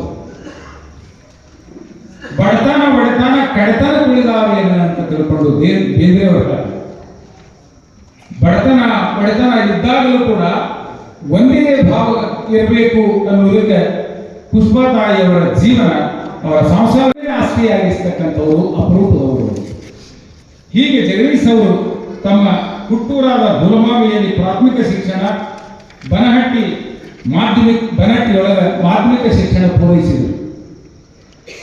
ಮುಂದೆ ಅಷ್ಟಕ್ಕೆ ಬಿಡದೆ ಅವರ ತಂದೆಯವರು 1969ರಿಂದ 72ರವರೆಗೆ ಪರಿಶ್ರಮದಿಂದ ಮೆಕ್ಯಾನಿಕಲ್ ಎಂಜಿನಿಯರಿಂಗ್ ಕೋರ್ಸ್ಗೆ ಹೋಗಿ ಅಭ್ಯಾಸ ಮಾಡಿ ಅದನ್ನು ಮುಗಿಸಿದ್ರು, ಪೂರ್ಣ ಮಾಡಿದರು. ಮುಂದೆ ಒಂದು ಮಗನಿಗೊಂದು ಕೆಲಸ ಕೇಳಿದ್ರು. ಶಿವಯ್ಯನವರು ಒಂದು ಮಾತನ್ನು ಹೇಳ್ತಾರೆ, ಹೇಗೆ ಅವರ ತಂದೆಯವರ ವೀರಭದ್ರಯ್ಯನವರ ಇಂಗ್ಲಿಷ್ ಲ್ಯಾಂಗ್ವೇಜ್ ಬಹಳ ಪರಿಣಾಮಕಾರಿಯಾಗಿರ್ತಕ್ಕಂಥ ರೀತಿಯೊಳಗೆ ಇತ್ತು, ಹಾಗೇನೆ ಶಿವಯ್ಯನವರು ಇಂಗ್ಲಿಷ್ ಕೂಡ ಹಾಗೆ ಇತ್ತು. ಅದಕ್ಕೆ ಅವರು ತಾವೆಲ್ಲ ಬಡತನದೊಳಗೆ ಬೆಳೆದರೂ ಕೂಡ ತಮ್ಮ ಮಗನನ್ನ ಅದೇ ಹೊಸದಾಗಿ ಚಾಲುವಾಗಿರ್ತಕ್ಕಂಥ ಸಮೀರವಾಡಿ ಫ್ಯಾಕ್ಟ್ರಿಗೆ ಡಿಪ್ಲೊಮಾ ಇನ್ ಮೆಕ್ಯಾನಿಕ್ ಮುಗಿಸಿದಂಥ ತಮ್ಮ ಮಗನನ್ನ ಅಂದರೆ ಗುಡುಗುಂಟಿ ಜಗದೀಶ್ ಅವರನ್ನ ಕರ್ಕೊಂಡು ಹೋಗಿ ಸಕ್ಕರೆ ಕಾರ್ಖಾನೆಯ ಪ್ರಧಾನ ವ್ಯವಸ್ಥಾಪಕರಾದಂಥ ಉತ್ತರ ಪ್ರದೇಶದ ಮಂಗಲ್ ಸಿಂಗರ ಹತ್ತಿರ ಬಂದು ಕೆಲಸಕ್ಕಾಗಿ ಮಗನನ್ನ ಸಮೇತವಾಗಿ ಗುಡುಗುಂಟಿಯವರನ್ನು ಕರ್ಕೊಂಡು ಹೋಗಿ ಕೇಳಿದ್ರು. ಏನು ಹೇಳ್ತಾರೆ ನಾವು, ಇಂಗ್ಲಿಷ್ ಲ್ಯಾಂಗ್ವೇಜ್ ಹೆಂಗಿತ್ತು ಅನ್ನೋದಕ್ಕೆ ಸುಮ್ಮನೆ ಒಂದೆರಡು ಲೈನ್ಗಳನ್ನ ಅವರ ಮಾತಿನಲ್ಲೇ ಹೇಳ್ತೇನೆ ನಾವು. I am a medical practitioner. I have given education to my son with a great struggle in my life. Jagdish is my eldest son in my family. If you give chance to my son to work under your able guidance, I am confident that he will prove worthy of your choice and bring name to your organization ಎಂದು ಉತ್ತಮ ಸಂಸ್ಕಾರ ನೀಡಿದ್ದರ guarantee ಮೇಲಿಂದ ಅವರು ಆ ಮಂಗಲ್ ಸಿಂಗ್ ಅವರಿಗೆ ವಿನಂತಿ ಮಾಡಿಕೊಂಡರು. ಜಗದೀಶರನ್ನು trainee ಡ್ರಾಫ್ಟ್ಮನ್ ಎಂದು ನೇಮಕ ಮಾಡಿ ಪ್ರತಿ ತಿಂಗಳು 125 ಸಂಬಳ. ಬಹಳ ಆಶ್ಚರ್ಯ ಪಡತಕ್ಕಂಥ ಅದು ದೊಡ್ಡ ಸಂಬಳ ಅಲ್ಲ. 125 ರೂಪಾಯಿ ಸಂಬಳ ಗುಡುಗುಂಟಿಯವರಿಗೆ ಆವತ್ತು ಸಮೀರವಾಡಿ ಫ್ಯಾಕ್ಟರಿ ಒಳಗೆ ಆ ಕೆಲಸಕ್ಕೆ ಕೊಡ್ತಾ ಇದ್ರು. ಆವಾಗ ತಂದೆ ತಾಯಿಗಳಿಗೆ ಬಹಳ ದೊಡ್ಡ ಖುಷಿ, ಆನಂದಪಟ್ಟು ಮಗನು ನೌಕರಿ ಮಾಡ್ತಾ ಇದ್ದಾನೆ ಅಂತ. ಅದು ಕುಟುಂಬದ ಭಾರವನ್ನು ಹೊರುವಷ್ಟು ಏನಲ್ಲ, ಆದರೂ ಸಮಾಧಾನ ಅಂತ ಅವರು ಹೇಳಿದರು. ತಾಯಿ ಪುಷ್ಪಾ ತಾಯಿಯವರು ಎಲ್ಲಿಯೊಳಗೆ ನಾನು ಕಚ್ಚರಿಲ್ಲ, ಊರಾಗ ಮನೆ ಇಲ್ಲ, ಭೂಮಿಯಾಗ ಹೊಲ ಇಲ್ಲ, ಅದಕ್ಕೆ ಶಾಣೆ ಆಗು, ಸಾಲಿ ಕಲಿ, 4 ಮಂದಿಗೆ ಉದ್ಯೋಗ ಕೊಡುವಂತ ಮಗ ಆಗುವ ಅಂತ ಆಶೀರ್ವಾದ ಮಾಡಿದರು. ಆ ಆಶೀರ್ವಾದ ಹೆಂಗಿತ್ತು ಅಂತಂದ್ರೆ, ಲಕ್ಕನ ನಮಗಿನ ಬೇಡರು ಚಿಕ್ಕಂದಿನ ವಿದ್ಯೆ ಪೊರೆಗೂ ಲಕ್ಷಾಂತರ ದುಡ್ಡ ನಾಶ ಆಗಬಹುದು. ಬಾಲ್ಯದ ಶಿಕ್ಷಣ, ನಮ್ಮನ್ನು ಉದ್ಧಾರ ಮಾಡ್ತೈತಿ ಅನ್ನೋದಕ್ಕೆ. ಆಮೇಲೆ ಬಾಲ್ಯದೊಳಗೆ ಕೊಡ್ತಕ್ಕಂಥ ಸಂಸ್ಕಾರಕ್ಕೆ ಪ್ರೌಢ ಪ್ರತಾಪದೇವರಾಯನ ಕಾಲದೊಳಗೆ ಲಕ್ಷ್ಮೀಧರ ಅಮಾತ್ಯ ತನ್ನ ಮಗನಿಗೆ ಮಂತ್ರಿಗೆ ಕೆರೆಯಂ ಕಟ್ಟಿಸು, ಬಾವಿಯಂ ಸವೆಸು, ದೇವಾಗಾರಮಂ ಮಾಡಿಸು, ಸರ್ಜರಿಯೋಡು ಸಿಲುಕಿದ ಅನಾಥರಂ ಬಿಡಿಸು, ಮಿತ್ರರಿಗೆ ಇಂಬು ಕೈ, ನಂಬಿದರಿಗೆ ಎರವಟ್ಟಾಗಿ ಎಂದು ತಾಯಿ ಎರೆದಳು ಪಾಲ್ ಎರೆ ಬಂದು ಲಕ್ಷ್ಮೀಧರ ಮಾತ್ಯನ ಅಂತ ಪ್ರೌಢ ಪ್ರತಾಪ ದೇವರಾಯನ ಆ ಕಾಲದ ಒಂದು ಶಾಸನದ ಪದ್ಯ ಹೇಳ್ತಾರೆ. ಕೆರೆಯನ್ನು ಕಟ್ಟಿಸು, ಬಾವಿಯನ್ನು ತೋಡಿಸು, ಮಿತ್ರರಿಗೆ ಪರವಾಗಿರು, ಇಂತಿಂಥ ಅದ್ಭುತ ಕಾರ್ಯಗಳು ನಿನ್ನಿಂದ ಆಗಲಿ ಅಂತ ಬಾಲ್ಯದೊಳಗೆ ಹಾಲು ಉಣಿಸುವಾಗ ಈ ಮಾತುಗಳನ್ನು ಮಗನಿಗೆ ಸಂಸ್ಕಾರ ರೂಪದೊಳಗೆ ಕೊಟ್ಟನು. ಅಂತ ಅದ್ಭುತವಾಗಿರ್ತಕ್ಕಂಥ ಬಾಲ್ಯದ ಸಂಸ್ಕಾರದೊಳಗೆ ಬೆಳೆದಂಥವ್ರು ಇಷ್ಟೆಲ್ಲ ಆಗಬೇಕು ಅಂತಂದ್ರೆ ಅದಕ್ಕೆ ಸಾಧಾರಣ ಸಂಸ್ಕಾರ ಅಲ್ಲ, ಬಹಳ ದೊಡ್ಡ ಸಂಸ್ಕಾರ. ಆಮೇಲೆ ನೋಡಿ ಒಂದೆರಡು ಮಾತು ಮುಂದೆ ಕೆಲವೇ ವರ್ಷಗಳಲ್ಲಿ ಅವರ ಜಗದೀಶ್ ಅವರಿಗೆ ಈ ಮಾತುಗಳು ನೆನಪಾಗಿ ತಾಯಿಯ ಉಪದೇಶವೇ ಪ್ರೇರಣೆ ನೀಡಿ ಅಲ್ಲಮ ಪ್ರಭುವಿನ ಶಕ್ತಿ ಪಡೆದು ಜಮಖಂಡಿ ತಾಲೂಕಿನ ಸಿದ್ದಾಪುರ ಗ್ರಾಮದಲ್ಲಿ ಶ್ರೀ ಪ್ರಭುಲಿಂಗೇಶ್ವರ ಸುಗರ್ ಫ್ಯಾಕ್ಟರಿಯನ್ನು ಸ್ಥಾಪನೆ ಮಾಡಿ ಇಂದು ಶ್ರೀ ಪ್ರಭುಲಿಂಗೇಶ್ವರ ಸುಗರ್ಸ್ ಎಂಬ ಹೆಸರಿನಿಂದ ಪ್ರಾರಂಭವಾದ ಸಕ್ಕರೆ ಕಾರ್ಖಾನೆ ಬೃಹದಾಕಾರ ತಾಳಿ ಅದು ಏನಾಗಿದೆ ಅಂತಂದ್ರೆ ದೊಡ್ಡ ಪ್ರಮಾಣದೊಳಗೆ ತಾಯಿ ಹೇಳಿದಂತ 4 ಜನರಿಗೆ ಉದ್ಯೋಗ ವಹಿಸುವಂತಂದ್ರೆ 60,000 ಟ್ರ್ಯಾಕ್ಟರ್ ಡ್ರೈವರ್ ಹಿಡ್ಕೊಂಡು 60,000 ಜನತೆಗೆ ಉದ್ಯೋಗ ಒದಗಿಸ್ತಕ್ಕಂಥ ಅದ್ಭುತ ವ್ಯಕ್ತಿತ್ವ ಇದು ಉದ್ಯೋಗ. ಇವರ ಸಾಧನೆಯನ್ನು ಕಂಡು ಮಂಗಲ್ ಸಿಂಗ್ ಮತ್ತೆ ಪುನಃ ಇವರ ಸಾಧನೆ, ಇವರ ಫ್ಯಾಕ್ಟರಿ ಮಾಡಿ ಇಷ್ಟು ಜನಪ್ರಿಯತೆಯನ್ನು ಗಳಿಸಿದಂತ ಸಾಹೇಬರನ್ನ ಮತ್ತೊಂದು ಮಾತನ್ನು ಹೇಳ್ತಾನೆ. It is a miracle that Mr. Jagdish has become the owner of a big factory from the lowest employee. ಸಾಮಾನ್ಯ ಒಬ್ಬ ನೌಕರಿ ಮಾಡತಕ್ಕಂಥ ವ್ಯಕ್ತಿ ಇವತ್ತು ದೊಡ್ಡ ಫ್ಯಾಕ್ಟರಿಯ ಓನರ್ ಆದ ಅಂತ ತಿಳ್ಕೊಂಡು ಬಹಳ ಖುಷಿಯಿಂದ ಈ ಮಾತುಗಳನ್ನ ಹೇಳ್ತಾನೆ.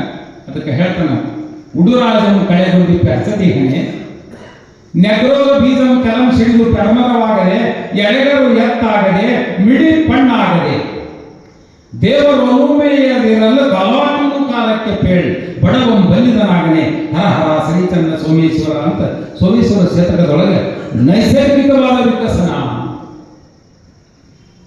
ನಿಮಗೆ ಅದನ್ನೆಲ್ಲ ಸಪ್ಲೈ, ಸಂಸ್ಕಾರ ಸಪ್ಲೈ ಆಗಬೇಕು ಮೊದಲು. ಅಂತ ಸಂಸ್ಕಾರದೊಳಗೆ ಬೆಳೆದಂಥ ಗುಡುಗುಂಟಿ ಸಾಹೇಬರು ಇವತ್ತು ದತ್ತಿ ದಾನಿಗಳಾಗಿದ್ದಾರೆ. ಪಡ್ಕೊಂಡ ಅನೇಕ ನೆನಪಿಟ್ಟಿಲ್ಲ, ಬರೆದಿಟ್ಟಿಲ್ಲ, ಅವರ ಅಕಸ್ಮಾತ್ ಅವನ್ನೆಲ್ಲ ಚಾಟ್ ಮಾಡಿದ ದೊಡ್ಡ ಗ್ರಂಥಕ್ಕೆ. ಅಂತ ಅದ್ಭುತ ಸಾಧಕನಿಗೆ ಜನ್ಮ ಕೊಟ್ಟಂತ ಡಾಕ್ಟರ್ ಶಿವಯ್ಯನವರು, ತಾಯಿ ಪುಷ್ಪಾ ದೇವಿಯವರು ನಿಜವಾಗಲೂ ಪುಣ್ಯವಂತರು. ಅವರ ಪುಣ್ಯ ಚರಿತ್ರೆಯನ್ನು ವೀರಭದ್ರಯ್ಯನವರು, ಶಿವಯ್ಯನವರು, ಜಗದೀಶ್ ಗುಡುಗುಟ್ಟಿಯವರು, ಹೀಗೆ 3ನೇ ತಲೆಮಾರಿಗೆ ಈ ವೈಭವ ಬಂತು. ಅದಕ್ಕೆ ಸಾಧಿಸುವ ಬಯಕೆ ಇದ್ದರೆ ಮಾರ್ಗಗಳು ತಾವಾಗಿಯೇ ತೆರೆದುಕೊಳ್ಳುತ್ತವೆ, ಬಯಕೆ ಇಲ್ಲವಾದರೆ ನೆಪಗಳು ಹುಟ್ಟಿಕೊಳ್ಳುತ್ತವೆ. ನಾನು ನೀರ್ತದ ರಗಳೆ ಕೊಡ್ತೀನಿ ಅನ್ನುವವರ ಇದ್ದವರು ಕೊಡಬೇಕಿಲ್ಲ. ಆದ್ದರಿಂದ ಪ್ರತಿ ಹಳ್ಳಿಗಳಿಗೆ ಎಲ್ಲ ಬೇಕಂದವ್ರಿಗೆ ಎಲ್ಲರಿಗೂ ಯಾರನ್ನು ಖಾಲಿ ಕಳಿಸೋದಿಲ್ಲ. ಅಂತ ಪುಣ್ಯಾತ್ಮರಿಗೆ ಜನ್ಮ ಕೊಟ್ಟಂತ ಪುಣ್ಯಾತ್ಮರ ಇವತ್ತು ದತ್ತಿ ಉಪನ್ಯಾಸ ಇದೆ. ನಾನು ಬಹಳ ಸಂಕ್ಷಿಪ್ತ ಮಾಡಿ ಹೇಳೀನಿ. ನಮ್ಮ ಸಂಗೀತಗಾರ ಬಂದು ನನಗೆ ಹೇಳಿದ್ರು, ಒಂದು 5 ನಿಮಿಷ ಮುಗಿಸ್ರಿ ಸರ್, ಅವ್ರಿಗೆ ಮತ್ತೆ ಸಂಗೀತ ಕೇಳೋರು ಬೇಕಲ್ಲ. ಅದಕ್ಕೆ ವೇಳೆಯ ಅಭಾವ ಐತಿ. ನಾನು ಕನಿಷ್ಠ 1 ತಾಸು ಮಾತನಾಡಿದ್ರೆ ಎಂದೂ ಕೆಳಗೆ ನಾನು ಸಿಟ್ಟು. ಅದು ಯಾಕಂದ್ರೆ 36 ವರ್ಷಗಳವರೆಗೆ ದಿನ 3 ತಾಸು ಮಾತಾಡೀನಿ, ಒಮ್ಮೆ 4 ತಾಸು. ಒಮ್ಮೊಮ್ಮೆ 2 ತಾಸು ಗಂಟೆ ಒಮ್ಮೊಮ್ಮೆ ಹೊಡಿತಿದ್ದಿಲ್ಲ ಮುದ್ದಾಮ ಹುಡುಗರು ಗಂಟೆ ಹೊಡಿಬೇಡ್ರಿ ನಾವು 2 ತಾಸು ಕೇಳೋದು ಅಂತ ತಿಳ್ಕೊಂಡು ಮತ್ತೆ ಗಂಟೆ ಹೊಡೆದಾಗ ನಮ್ಗೆ ಗೊತ್ತಾಗೈತೆ ಯಾಕಂದ್ರೆ ಅದು ಅಭ್ಯಾಸವಲ್ಲ. ಎಲ್ಲ ಕಡೆ 1.5 ತಾಸು ನಮ್ಮ ಉಪನ್ಯಾಸ ನಮಗೆ ಗೆಸ್ಟ್ ಮಾಡಿದಾಗ ಸಾಹಿತ್ಯ ಕೇಳಿದಾಗ ಯಾವ ಸಲ 1.5 ತಾಸನ ಮೊನ್ನೆ ನಾವು ಅಪರೂಪದ ಪುಸ್ತಕ ಬಿಡುಗಡೆ ಸಂದರ್ಭದೊಳಗೆ 3 ತಾಸು ಕಾರ್ಯಕ್ರಮ ಎದ್ದು ಹೋಗಿಲ್ಲ ಅವರು. ಇದು ಇಡೀ ರಾಜಕಾರಣದೊಳಗನ ಅಪರೂಪ, ಇದು ಯಾರು ಕೊಂಡ್ರಂಗಿಲ್ಲ. ಆದ್ದರಿಂದ ಅಂತ ಅದಕ್ಕೆ ಸಂಸ್ಕಾರನೂ ಬೇಕು. ಆಮೇಲೆ ತಂದೆ ತಾಯಿಗಳ ಉಪದೇಶ ಅಂದ್ರೆ ಗುರುಪದೇಶ ಇದ್ದಾನೆ. ಗುರುಪದೇಶವಾದ ಮೇಲೆ ಸ್ವಾನುಭವ ಆಗಬೇಕು ಅಂತ. ಈಗ ವಿಷಯ ಹೇಳಿದ ಮೇಲೆ ಅದು ಸ್ವಂತ ಅನುಭವ ಆಗ್ಬೇಕಲ್ಲ. ಈಗ ದತ್ತಿ ದಾನ ಧರ್ಮದ ಬಗ್ಗೆ ಬಹಳತನ ಮಾತಾಡಿದೀವಂದ್ರೆ ಕೇಳೋರಿಗೆ ಇಫೆಕ್ಟ್ ಆಗ್ಬೇಕಲ್ಲ. ನಾನು ನಾಳೆಯಿಂದ ನಮ್ದು ರಗಡ ಐತಿ, ನಾವು ಸ್ವಲ್ಪ ಏನಾದರೂ ಕೊಡಬೇಕು ಮಾಡಬೇಕು ಅಂತ ಅವರಿಗೆ ಅನಿಸ್ತು ಅಂತಂದ್ರೆ ಸ್ವಾನುಭವ. ಆದ್ದರಿಂದ ಇಂಥ ಪುಣ್ಯಾತ್ಮರ ಒಂದು ಕಾರ್ಯಕ್ರಮದೊಳಗೆ ಭಾಗಿಗಳಾಗಿರ್ತಕ್ಕಂಥವರು ಅಂಥ ಪುಣ್ಯಾತ್ಮರ ಚರಿತ್ರೆಯನ್ನು ಹೇಳ್ತಕ್ಕಂಥ ಒಂದು ಯೋಗ ನಮ್ಮ ಸಂತೋಷ್ ತಳಕೇರಿ ಅವರು ಇದನ್ನು ಒದಗಿಸಿಕೊಟ್ರು. ಇನ್ನು ಬಹಳಷ್ಟು ಐತಿ, ಬಹಳ ಅವರ ಬಗ್ಗೆ ಹೇಳಬೇಕು ಅನ್ನೋ ದೊಡ್ಡ ಗ್ರಂಥ ಐತಿ. ಹಾಗೆ ಮಾತು ಬರೆದ ಜಗದೀಶ್ ಗುರುಗುಂಟಿ ಸಾಹೇಬರ ಒಂದು ದೊಡ್ಡ ಗ್ರಂಥ.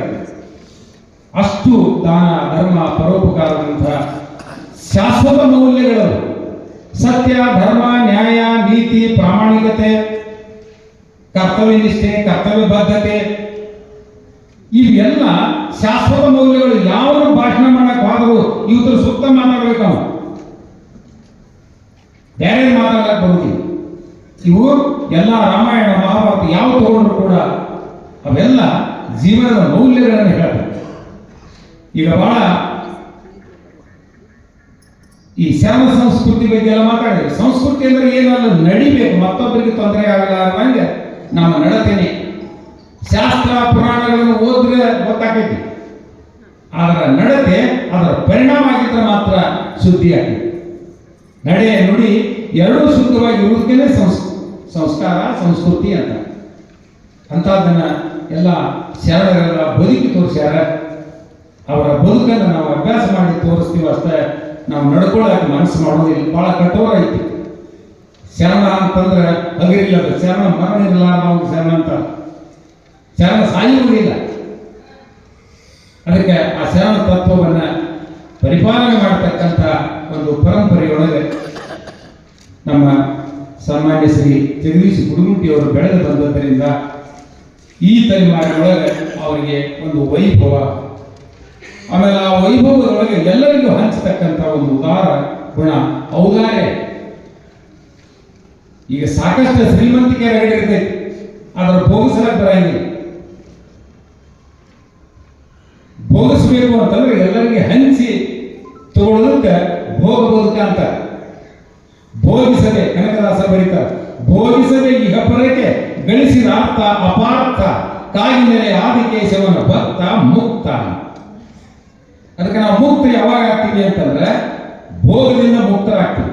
ಭೋಗ ಅಂತಂದ್ರೆ ಹಂಚಬೇಕು, ನಾವು ಪಡ್ಕೋಬೇಕು, ಜನರಿಗೂ ಅನುಕೂಲ ಮಾಡಬೇಕು ಅನ್ನುವಂಥ ತತ್ವವನ್ನು ಪರಿಪಾಲನೆ ಮಾಡತಕ್ಕಂಥ ಒಂದು ಉದಾತ್ತ ಹೃದಯವಂತಿಕೆ, ಶುದ್ಧ ನಡತೆ ಇರುವಂಥ ನಮ್ಮ ಅವರಿಗೆ ನಾಡೋಜ ಪ್ರಶಸ್ತಿ ಬಂತು. ನಾಡೋಜ ಆದಿಕವಿ ಪಂಪನಿಗೆ ಕೊಡ್ತಾರೆ, ಅವನ ಹೆಸರಲ್ಲೇ ಇರತಕ್ಕಂಥದ್ದು. ಆದರೆ ಅದು ಸಾಹಿತ್ಯ ಕ್ಷೇತ್ರ ಆಯಿತು. ಇನ್ನು ಉದ್ದಿಮೆ ಕ್ಷೇತ್ರದೊಳಗೆ ಅವರು ಗುರುಸ್ಥಾನದಲ್ಲಿದ್ದವರು ಅಂತ. ಓಜ ಅಂದ್ರೆ ಗುರು, ನಾಡೋಜ ಅಂದ್ರೆ ನಾಡಿನ ಗುರುಸ್ಥಾನದಲ್ಲಿ ಇರ್ತಕ್ಕಂಥವ.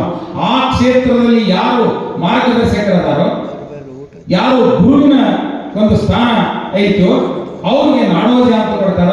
ಉದ್ದಿಮೆ ಕ್ಷೇತ್ರದಲ್ಲಿ ನಾಡೋಜ ಗುರುಸ್ಥಾನದಲ್ಲಿದ್ದವರು. ಉದ್ಯಮದಾರ ಹೇಗಿರಬೇಕು ಅನ್ನೋದನ್ನ ದೊಡ್ಡ ಹೆದ್ದಾರಿಯನ್ನು ನಿರ್ಮಾಣ ಮಾಡಿದಂಥ ಶ್ರೇಯಸ್ಸು ಸನ್ಮಾನ್ಯ ಶ್ರೀ ಜನಪ್ರಿಯ ಶಾಸಕರು ನಾಡೋಜ ಜಗದೀಶ್ ಗುಡುಗುಂಟಿಯವರು. ನಾನು ಇವು ಯಾವುದನ್ನ ಕೊಂಡಾಡೋದಿಲ್ಲ, ಕೊಂಡಾಡಿ ಹೇಳುವಂತ ಮಾತಲ್ಲ. ಪ್ರತ್ಯಕ್ಷ ನಿಮಗೆ ನಂಗಿಂತ ಜಾಸ್ತಿ ನಿಮಗೆಲ್ಲ ಗೊತ್ತೈತೆ. ನಾನು ಅದನ್ನು ಸಾಹಿತ್ಯಿಕವಾಗಿ ಹೇಳಕತ್ತೀನಿ ಅಷ್ಟೇ. ಆದ್ರೆ ನನಗೂ ಗೊತ್ತೈತಿ ಅಂತ ಅವರು ಒಂದು ಕಾರ್ಯಕ್ರಮಕ್ಕೆ ಒಂದು 2,500 ಎಲ್ಲ ಪೈಲ್ವಾನ ಬಳಗ ಎಲ್ಲ ಬರ್ತೈತ್ರಿ. ಒಂದು ಮಾತು ಕೇಳಿದೆ, 2007ರಾಗಿನ ಮಾತು ಹೇಳ್ತೀನಿ ನಾನು. ನನ್ನ ಗ್ರಾಮೀಣ ಕುಸ್ತಿ ಪಟುಗಳು ಪುಸ್ತಕ ಬಿಡುಗಡೆ ಬಹಳ ದೊಡ್ಡ ಪ್ರಮಾಣದಲ್ಲಿ ಜನ ಕೂಡ್ತಾರ ಅಂತ ಇತ್ತು. ಅವ್ರು 1,500 ಅಷ್ಟೇ ಕೂಡಿದ್ರು. ನನಗೊಂದು ಚೀಟಿ ಕೊಟ್ಟರು ಸ್ವಾಮಿಗಳ ಅಂಗಡಿ, ಮಠೊಳ್ಳಿಯವರ ನೀವು ಏನೇನು ಅಡಿಗೆ ಮಾಡಿಸ್ಕೊತೀರಿ ಅಂತ ತಿಳ್ಕೊಂಡು ಚೀಟಿ ಕೊಟ್ಟರು. ಸುಮಾರು 2,500 ಲೆಕ್ಕಾಚಾರಲೆ ನಾವು ಎಲ್ಲ ಸಂತಿ ಕೊಟ್ಟರು ಸ್ವಾಮಿಗಳು ಎಲ್ಲ ಶಿರಾ ಬದುಕು ಹಾಗೂ ಸಾಧನೆಯ ಕುರಿತು ಬೆಳಕನ್ನು ಚೆಲ್ಲಿಸಿದಂತಹ ಜ್ಞಾನದ ಬಟ್ಟಲನ್ನು ತಮ್ಮದಾಗಿಸಿಕೊಂಡಂತಹ ಶ್ರೀಯುತ ಡಾಕ್ಟರ್ ಸಂಗಮೇಶ್ ಮಠೋಳಿ ಹಿರಿಯ ಸಾಹಿತಿಗಳು ಇವರಿಗೆ ಅಭಿನಂದನೆಗಳು. ಈಗ ವೇದಿಕೆಯ ಮೇಲೆ ಜಿಲ್ಲಾ ರಾಜ್ಯೋತ್ಸವ ಪ್ರಶಸ್ತಿ ಪುರಸ್ಕೃತರಾದಂತಹ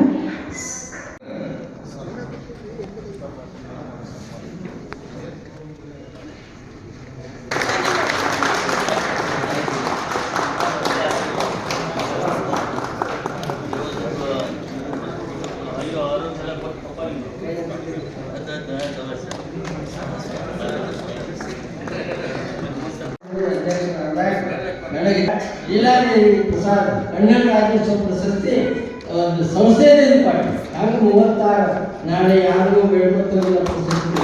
ಆದರೆ ಕನ್ನಡ ಸಂಘಕ್ಕೆ ಒಂದು ಸಂಸ್ಥಾಪಕ ಆಗಿದೆ. ಆದರೆ ನಮ್ಮ ಗುಂಡುಮಿ ಸಾಹೇಬರು ಅವರನ್ನ ಇವತ್ತಿನ ಈ ತಾಲೂಕಾ ಘಟಕಕ್ಕೆ ಅಧಿಕೃತವಾಗಿ ಆಹ್ವಾನವನ್ನು ನೀಡಲಾಗಿದೆ. ಗೌರವ ಕಾರ್ಯದರ್ಶಿಗಳಾಗಿ ಆಯ್ಕೆಯಾದಂತಹ ಪ್ರಭು ಹೆಗ್ಗಲ್ ಅವರಿಗೆ, ಪ್ರಕಾಶ್ ಅರಕೇರಿ ಅವರಿಗೆ, ಶ್ರೀಯುತ ಬಾಹುಬಲಿ ಬಿರಾದರ್ ಪಾಟೀಲ್ ಅವರಿಗೆ ಅಭಿನಂದನೆಗಳು.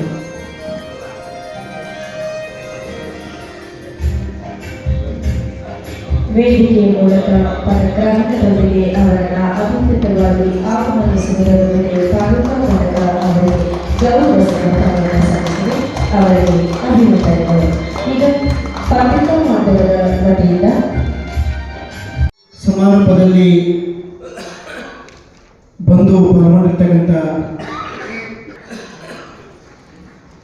ಬಹುಶಃ ಸಂಗೀತ ಸಂಜೆ ಅಂತೇಳಿ ಪತ್ರಿಕೆಯಲ್ಲಿ ಇದೆ. ಸ್ವಲ್ಪ ಹೆಚ್ಚು ಕಡಿಮೆ ಆಯಿತು ಅನ್ನೋ ಸಂಗೀತ ರಾತ್ರಿ ಆಗಿರ್ತದೆ. ಅದಕ್ಕೆ ನಾನೇನು ಹೆಚ್ಚಿಗೆ ಮಾತಾಡೋಕ್ಕೆ ಹೋಗೋದಿಲ್ಲ. ಯಾಕಂದರೆ ಗುಡುಗುಂಟಿ ಪರಿವಾರದ ಬಗ್ಗೆ ಈಗಾಗಲೇ ಎಲ್ಲರೂ ಕೂಡ ಹೇಳಿದ್ದಾರೆ. ನಾವು ಕೂಡ ಯಾವಾಗಲೂ ಕೂಡ ಅವರ ಬಗ್ಗೆ ಹೇಳ್ತಾ ಬಂದಿದ್ದೇವೆ. ಆದರೂ ಕೂಡ ಇವತ್ತು ವಿಶೇಷವಾದಂಥ ಒಂದು ದತ್ತಿ ಉಪನ್ಯಾಸ ಇರುವುದರಿಂದ ನಾವೆಲ್ಲ ಈ ಒಂದು ವೇದಿಕೆಯಲ್ಲಿ ನಾವೆಲ್ಲ ಪಾಲ್ಗೊಂಡಿದ್ದೇವೆ. ತಮಗೆಲ್ಲ ಗೊತ್ತಿರುವ ಹಾಗೆ ವೀರಭದ್ರನವರು ಬಹಳ ಅಮೂಲ್ಯವಾದಂಥ ರತ್ನವನ್ನು ಜನ್ಮವನ್ನು ನೀಡಿದರು. ಶಿವಯ್ಯನವರು ವೀರಭದ್ರನವರು ನೀಡಿದಂತಹ ಒಂದು ಸಂಸ್ಕಾರದಿಂದ ಶಿವಯ್ಯನವರು ಆದರು. ಅವರ ಒಂದು ಸಂಸ್ಕಾರದಿಂದ ಇವತ್ತು ಜಗದೀಶ್ ಗುರುಗುಂಟಿ ಅವರು ಕೂಡ ಆದರು. ಅವರ ಒಂದು ಜಗದೀಶ್ ಗುರುಗುಂಟಿ ಅವರ ಸಹ ಒಂದು ಸಂಸ್ಕಾರದಿಂದ ಅವರ ಮಕ್ಕಳು ಕೂಡ ಆಗಿದ್ದಾರೆ. ಹೇಗೆ ಅಂತಂದರೆ ಇಲ್ಲೇ ಒಂದು ಸಣ್ಣ ಉದಾಹರಣೆ ನಾವು ತಿಳ್ಕೊಂಡ್ಬಿಡ್ಬೇಕು. ಮುಂದಿನ ಸಾಲಿನಲ್ಲಿ ನಮ್ಮ ಧರ್ಮಲಿಂಗನವರು ಕೂತ್ಕೊಂಡಿದ್ರು ಆರಂಭದಲ್ಲಿ, ಕಾರ್ಯಕ್ರಮದ ಆರಂಭದಲ್ಲಿ. ಮಧ್ಯಾಹ್ನ ಮಿತ್ರರು ಬಂದ ತಕ್ಷಣ ಅವರು ಎಲ್ಲ ಅಲ್ಲಿ ಕೂತ್ಕೊಂಡವರು ಎದ್ದು ಹೋಗಿ ಎಂದು ಕೂತ್ಕೊಂಡ್ರು. ಇದೇ ನಿಜವಾದ ಸಂಸ್ಕಾರ ಅಂತಕ್ಕಂಥದ್ದು. ಈ ಸಂಸ್ಕಾರ ನೋಡ್ರಿ, ಒಂದು ಸದ್ಯದ ಪರಿಸ್ಥಿತಿ ಒಂದು ಫ್ಯಾಕ್ಟ್ರಿ ಮಾಲೀಕ ಆದವರು ಅವ್ರಿಗೆ ನಿಜವಾಗ್ಲೂ ವೇದಿಕೆ ಮೇಲೆ ಕರೆಸಿ ಕುಂಡ್ರಿಸಿ ಅವ್ರಿಗೆ ಗೌರವ ಕೊಡಬೇಕು. ಆದರೂ ಕೂಡ ತಂದೆಯವರ ಮುಂದೆ ನಾವು ಕುತ್ಕೋಬಾರ್ದು ಅಂತಕ್ಕಂಥ ಒಬ್ಬ ಸಾಧಕ, ಒಬ್ಬ ಮಗ, ಅದು ನಿಜವಾದ ತಂದೆಗೆ ಕೊಡ್ತಕ್ಕಂಥ ಗೌರವ ಅಂತಕ್ಕಂಥದ್ದು ಕೂಡ ಈ ಸಂದರ್ಭದಲ್ಲಿ ನಾನು ಹೇಳಿಕೆ ಬಯಸ್ತೇನೆ. ಅಂತಹ ಒಂದು ಸಂಸ್ಕಾರ ಮನೆತನ ಅಂತಂದರೆ ನಮ್ಮ ಗುರುಗುಂಟಿಯವರ ಪರಿವಾರ. ನಾವೆಲ್ಲ ನಮಸ್ಕಾರ ಮಾಡುವಂಥ ಸಂದರ್ಭದಲ್ಲಿ ನಾವೆಲ್ಲ ಕೆಲವೊಂದು ಜನ ದೂರಿಂದ ಕೈ ಮಾಡಿ ನಮಸ್ಕಾರ ಮಾಡುವಂಥದ್ದು ನೋಡ್ತೀವಿ, ಕೆಲವೊಂದು ಜನ ಅಷ್ಟರ ಬಗ್ಗೆ ನಮಸ್ಕಾರ ಮಾಡೋದು ನೋಡ್ತೀವಿ. ಆದರೆ ಬಂದಂಥ ಎಲ್ಲ ಪೂಜ್ಯರು ಕೂಡ ಹಣಿ ಹಚ್ಚಿ ನಮಸ್ಕಾರ ಮಾಡ್ತಕ್ಕಂಥ ಸಂಸ್ಕಾರ ಏನಿದೆ ಅಂತಂದರೆ ಅದು ಜಗದೀಶ್ ಗುರುಗುಂಟಿ ಅವರ ಮನೆಯಲ್ಲಿ ಅಂತ ಹೇಳ್ತಾರೆ. ಅಷ್ಟು ತಮ್ಮ ತಾವು ಸಂಸ್ಕಾರದಿಂದ ಇರುವುದರ ಜೊತೆಗೆ ತಮ್ಮ ಮಕ್ಕಳಿಗೆ ಮತ್ತು ಮೊಮ್ಮಕ್ಕಳಿಗೂ ಕೂಡ ಸಂಸ್ಕಾರವನ್ನು ಕೊಡ್ತಕ್ಕಂಥ ಕೆಲಸ ಇವತ್ತು ಗುರುಗುಂಟಿ ಪರಿವಾರದಲ್ಲಿ ಅದು ನಡೀತಾ ಇದೆ ಅಂತಕ್ಕಂಥದ್ದು ಕೂಡ ನಾವು ಬಹಳಷ್ಟು ಹೇಳ್ಕೊಳ್ತಾ ಬಂದಿದ್ದೇವೆ. ಮಹಾಭಾರತ ಅಂತಂದಾಗ ದಾನಿ ಅಂತಂದಾಗ ನಮ್ಗೆ ಯಾರು ನೆನಪಾಗ್ತಾರೆ? ಕರ್ಣ ನೆನಪಾಗ್ತಾರೆ. ಒಮ್ಮೆ ಶ್ರೀಕೃಷ್ಣ ಪರಮಾತ್ಮ ಮತ್ತು ಅರ್ಜುನ ಮಾತಾಡ್ಕೊಂತ ಹೋಗ್ತಾ ಇದ್ರು ಅಂತ. ಕೃಷ್ಣ ಪರಮಾತ್ಮ ಸುಮ್ಮನೆ ಇರುವುದಿಲ್ಲ, ಒಂದು ಏನಾದ್ರು ಒಂದು ವಿಷಯಗಳು ಇರ್ತಾವ ಒಂದು ಕಡೆ. ಅವಾಗ ಕೃಷ್ಣ ಪರಮಾತ್ಮ ಅರ್ಜುನಿಗೆ ಹೇಳ್ತಾನೆ, ನೋಡಿ ದಾನದಲ್ಲಿ ಬಹಳ ಶ್ರೇಷ್ಠವಾದ ದಾನಿ ಅಂತಂದ್ರೆ ಕರ್ಣ ಅಂತ ಹೇಳಿದ ಕೃಷ್ಣ. ಅವಾಗ ಅರ್ಜುನಿಗೆ ಸ್ವಲ್ಪ ಒಳಗೆ ಶುರು ಆಯಿತು. ಇಲ್ಲ ನಮ್ಮ ಅಣ್ಣನ ಅದನ್ನು ಧರ್ಮರಾಯ ಅಂತಂದವು. ಅಂದ ತಕ್ಷಣ ಒಂದು ಪರೀಕ್ಷೆ ಆಗಿ ಹೋಗಲಿಲ್ಲ ಅಂತಂದರು. ಕೃಷ್ಣ ಪರಮಾತ್ಮ ಒಂದು ಪರೀಕ್ಷೆ ಆಗಲಿಲ್ಲ ಅಂತ. ಹೇಗೆ ಪರೀಕ್ಷೆ ಮಾಡಿದ ಅಂತಂದರೆ ಋಷಿಗಳ ವೇಷಗಳನ್ನು ಧರಿಸ್ಕೊಂಡು ಹೋದರು. ಯಾರ ಹತ್ರ? ಧರ್ಮರಾಯನ ಹತ್ರ ಹೋದರು. ಧರ್ಮರಾಯನ ಹತ್ರ ಹೋಗಿ ಕೇಳ್ತಾರೆ, ಅಲ್ಲ ನಾವೊಂದು 48 ದಿವಸದ ಯಾಗವನ್ನು ಮಾಡಬೇಕಂತ ಮಾಡಿದ್ದೀವಿ, ನಮಗೆ ಸ್ವಲ್ಪ ಗಂಧದ ಕಟ್ಟಿಗೆ ಬೇಕಾಗುವ, ಅದಕ್ಕೆ ತಾವು ದಾನವನ್ನು ನೀಡಬೇಕು ಅಂತ ಕೇಳಿದ್ರು. ಋಷಿಗಳ ವೇಷದಲ್ಲಿ ಅರ್ಜುನ ಮತ್ತು ಕೃಷ್ಣ ಹೋಗಿದ್ರು. ಹೋದಂಥ ಸಂದರ್ಭದಲ್ಲಿ ಅವಾಗ ಧರ್ಮರಾಯ ತನ್ನ ಸೇವಕರನ್ನು ಕರೆದು ಹೇಳ್ತಾನೆ, ಅವರು ಎಷ್ಟು ಗಂಧದ ಕಟ್ಟಿಗೆ ಕೊಡ್ರಿ ಅಂತ.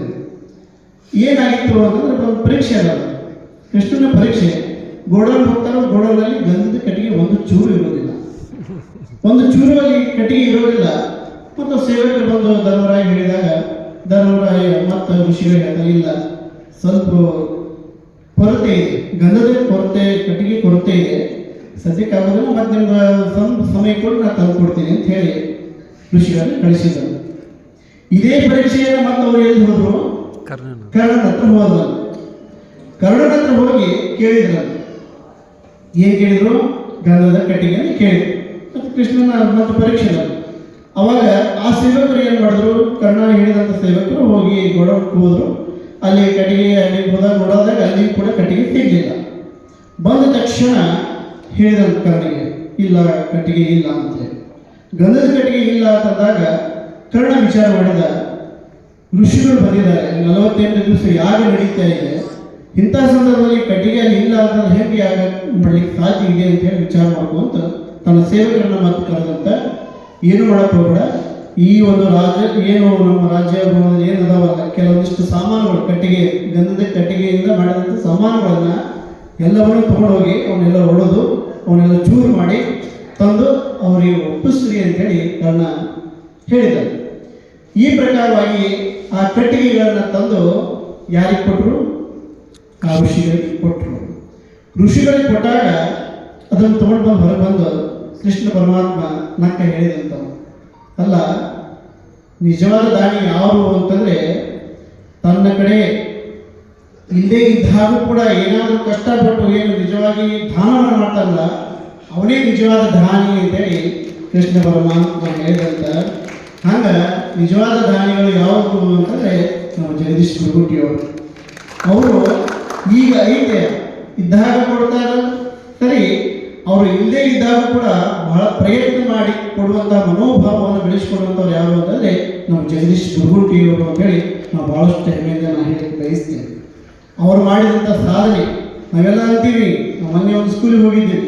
ಸ್ಕೂಲ್ ಹೋದಂಥ ಸಂದರ್ಭದಲ್ಲಿ ಮಕ್ಕಳಿಗೆ ಕೇಳ್ತಾ ಇದ್ದೀವಿ, ಮಾತೃದೇವೋಭವ ಅಂದರೆ ಏನು ಅಂತ ದೇವೋಭವ ಅಂತ ಹೇಳಿದ್ರೆ ತಂದೆರಿ ಅಂತ ಹೇಳಿ.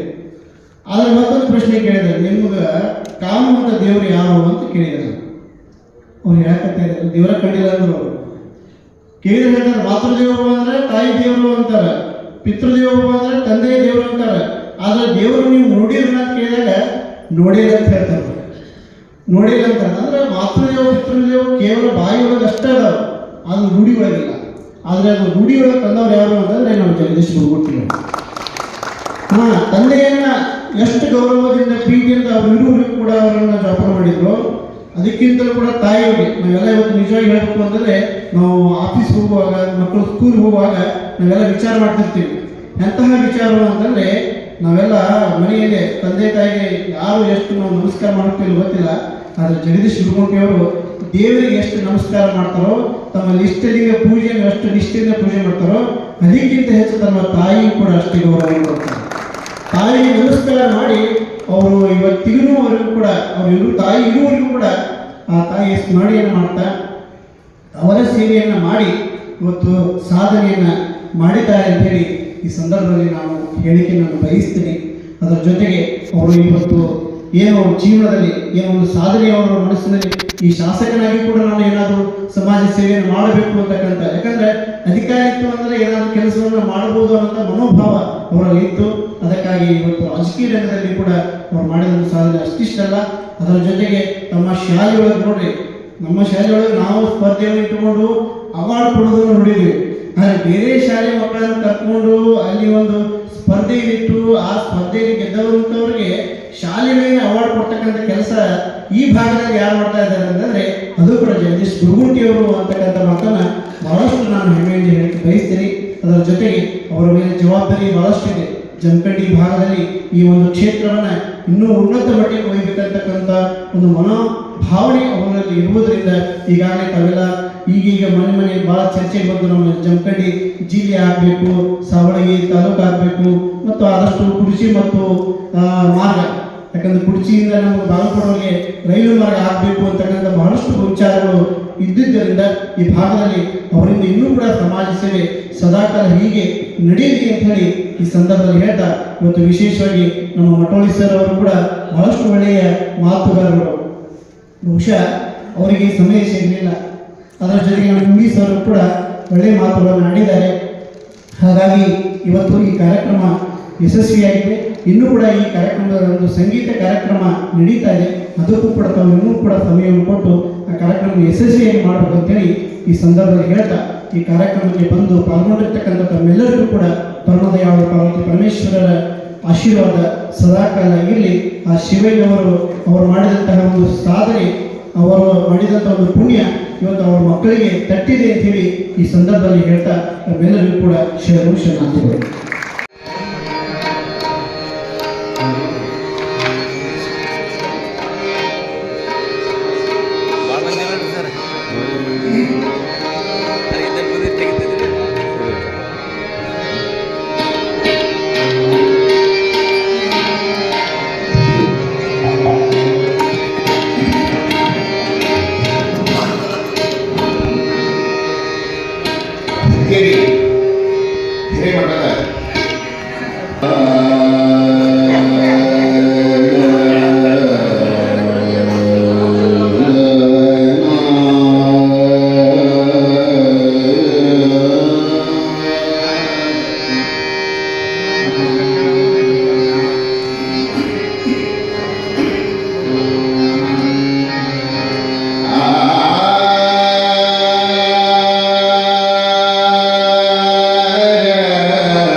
Music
ಜ್ಯೋತಿ ಬೆಳಗುವೋಣೆ ಕನಕನಿಗೆ ಬತ್ತಿಗೆ ಜ್ಯೋತಿ ಬೆಳಗುವೋಣೆ ಕನಕನಿಗೆ ಬತ್ತಿಗೆ ಜ್ಯೋತಿ ಬೆಳಗುವೋಣೆ ಕೈಗಳಿಲ್ಲದೆ ಪ್ರತಿಭಾನಂದಿಯನು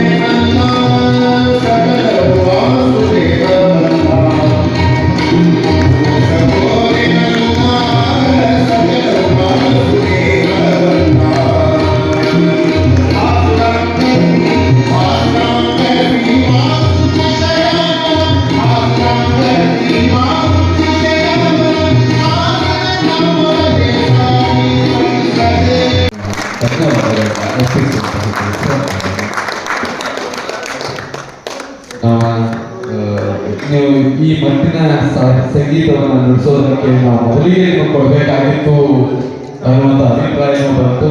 ಆದರೂ ಕೂಡ ಸಂಗೀತಾಸಕ್ತರು ಇದುವರೆಗೆ ಕೂತ್ಕೊಂಡು ತಮ್ಮ ಸಂಗೀತವನ್ನು ಅನಿಸಿದ್ದಾರೆ. ನಿಮಗೆ ಮತ್ತೊಮ್ಮೆ ಮಗದೊಮ್ಮೆ ಪೂರಕವಾದ ಧನ್ಯವಾದಗಳನ್ನು ಅರ್ಪಿಸ್ತಾ ಇದ್ದೀವಿ. ಅಲ್ಲದೆ ಇದುವರೆಗೂ ಕೂಡ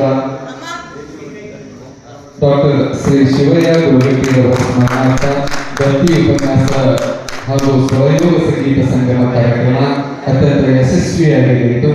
ಈ ಕಾರ್ಯಕ್ರಮದ ದಿವ್ಯ ಸಾನ್ನಿಧ್ಯವನ್ನು ವಹಿಸಿಕೊಂಡಿದ್ದಂತಹ ಭಾರತ್ ಮಾತಾ ಕಿ ಜೈ.